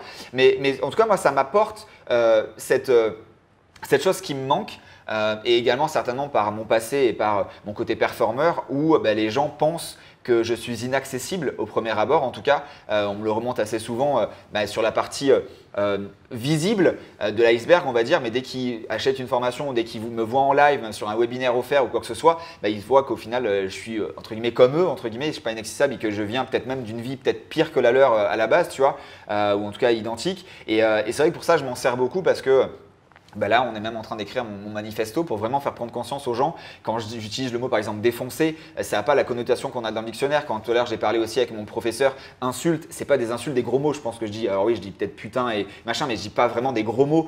Moi, quand je dis insulte, c'est vraiment de rentrer dans la personne et de lui dire ce que tu penses. En fait, il n'y a pas d'insulte dans la phrase, c'est juste de dire, ok, mais en fait, donc là pour mon professeur, mais de toute façon, je m'en fous de ce que tu me dis parce que tu es en train de me dire que je peux gagner de l'argent alors que toi-même t'en gagnes pas beaucoup, tu vois. Donc, il y a vraiment cette décorrélation et donc voilà. C'est aussi le dictionnaire Franck Roca, c'est aussi le manifesto de dire voilà, peut-être que mon énergie vous met un sorte de mur, mais en fait sachez qu'intérieurement j'ai de la bienveillance extrême et que c'est pour ça aussi que mes clients ont autant de résultats parce que je donne corps et âme, tu vois, envers eux dans les coachings, je réponds à tout le monde, je vais super deep dans les réponses, etc., etc. Et donc ça c'est important pour moi de pouvoir le faire parce que chacun est différent. Tu vois, on a des affinités, des contacts émotionnels qui sont différents et moi je sais que là-dessus j'avais énormément de travail à faire et c'est pour ça que ça fait 6 ans que je bosse sur moi en dev perso, en énergétique pour justement être plus proche de l'humain, mieux le comprendre et mieux lui parler, tu vois. D'accord. Et donc pour terminer, donc pour les 2 personnes qui restent, quel est le conseil que tu peux partager pour les rebelles intelligents qui ont été ultra motivés par tout ce que tu as dit et qui veulent avancer dans la vie? Prenez une feuille et notez tout ce que votre petite voix vous dit, mais que vous n'osez pas faire. Waouh, excellent. Parfait. Bon, rapide et efficace. C'est un très bon conseil, ça. Donc, d'ailleurs, pour les 3 personnes qui restent, allez, on va être optimiste. Non, mais là, tu es en train de dénigrer notre travail. Il reste 100% des gens. Non, mais je connais les chiffres sur YouTube, tu vois très bien la courbe. Non, je pense qu'il y en a plus que ça, mais allez, je pense qu'il y a peut-être 15% des gens qui sont encore là, donc bravo à vous pour votre motivation. Voilà, si tu es encore là, c'est que tu es ultra motivé, donc fais cet exercice, partage dans les commentaires. Tu peux partager tout ce que tu as noté. Voilà. Si c'est trop intime, tu peux enlever les éléments trop intimes. Ou sinon, si vraiment tu n'as pas envie, parce que pour toi c'est confidentiel, tu nous dis juste oui, c'est bon, j'ai fait l'exercice, merci Franck. Voilà, tout simplement. Est-ce que ça a apporté tant qu'à faire? Voilà. Donc merci beaucoup Franck pour tout ça. Là, je pense Avec que tu as vraiment donné énormément de contenu, de valeur pour les gens qui sont ultra motivés. Merci. Yes, merci à toi et do it now. Et voilà, cher ami rebelle intelligent, si tu es encore là, c'est que tu fais partie des 25%, des 20%, des 2%, vu que la vidéo a été très longue, des gens qui sont encore là. Donc en tout cas, tu fais partie de la petite minorité ultra motivée. Et donc j'imagine que si tu es toujours là, c'est parce que cet épisode t'a plu. Si c'est le cas, eh bien je t'invite tout simplement à partager l'amour en assassinant le bouton like de cette vidéo. Et tu es libre bien sûr de le partager. Est-ce qu'il y a une personne qui, d'après toi, pourrait vraiment en bénéficier? Si oui, eh bien envoie-lui tout simplement cet épisode. Et puis n'oublie pas, si tu souhaites écouter ce podcast en audio dans ta voiture ou quand tu fais du sport ou quand tu fais une activité qui ne demande pas une concentration énorme, eh bien tu peux t'abonner à ce podcast au format audio sur une des nombreuses plateformes qui sont à ta disposition. On t'a mis les liens juste en dessous. Il y a Spotify, Deezer, Apple Podcast, Google Podcast, etc., etc. Toutes les plateformes majeures y sont. Et n'hésite pas aussi, dis-moi. Partage dans les commentaires, qu'est-ce que tu as apprécié dans ce podcast? Est-ce que le parcours de Franck t'a inspiré? Et puis voilà, si tu fais l'exercice que Franck nous a partagé à la fin, n'hésite pas à le dire comme je t'ai invité à le faire tout à l'heure. Dans tous les cas, je te dis à très vite pour le prochain épisode. En attendant, n'oublie pas, sois rebelle, sois intelligent, fais partie des gens qui se bougent et fais partie de la minorité qui agit pendant que la majorité ne fait rien. Mais n'oublie pas de te reposer un petit peu de temps en temps, comme monsieur le chat ici.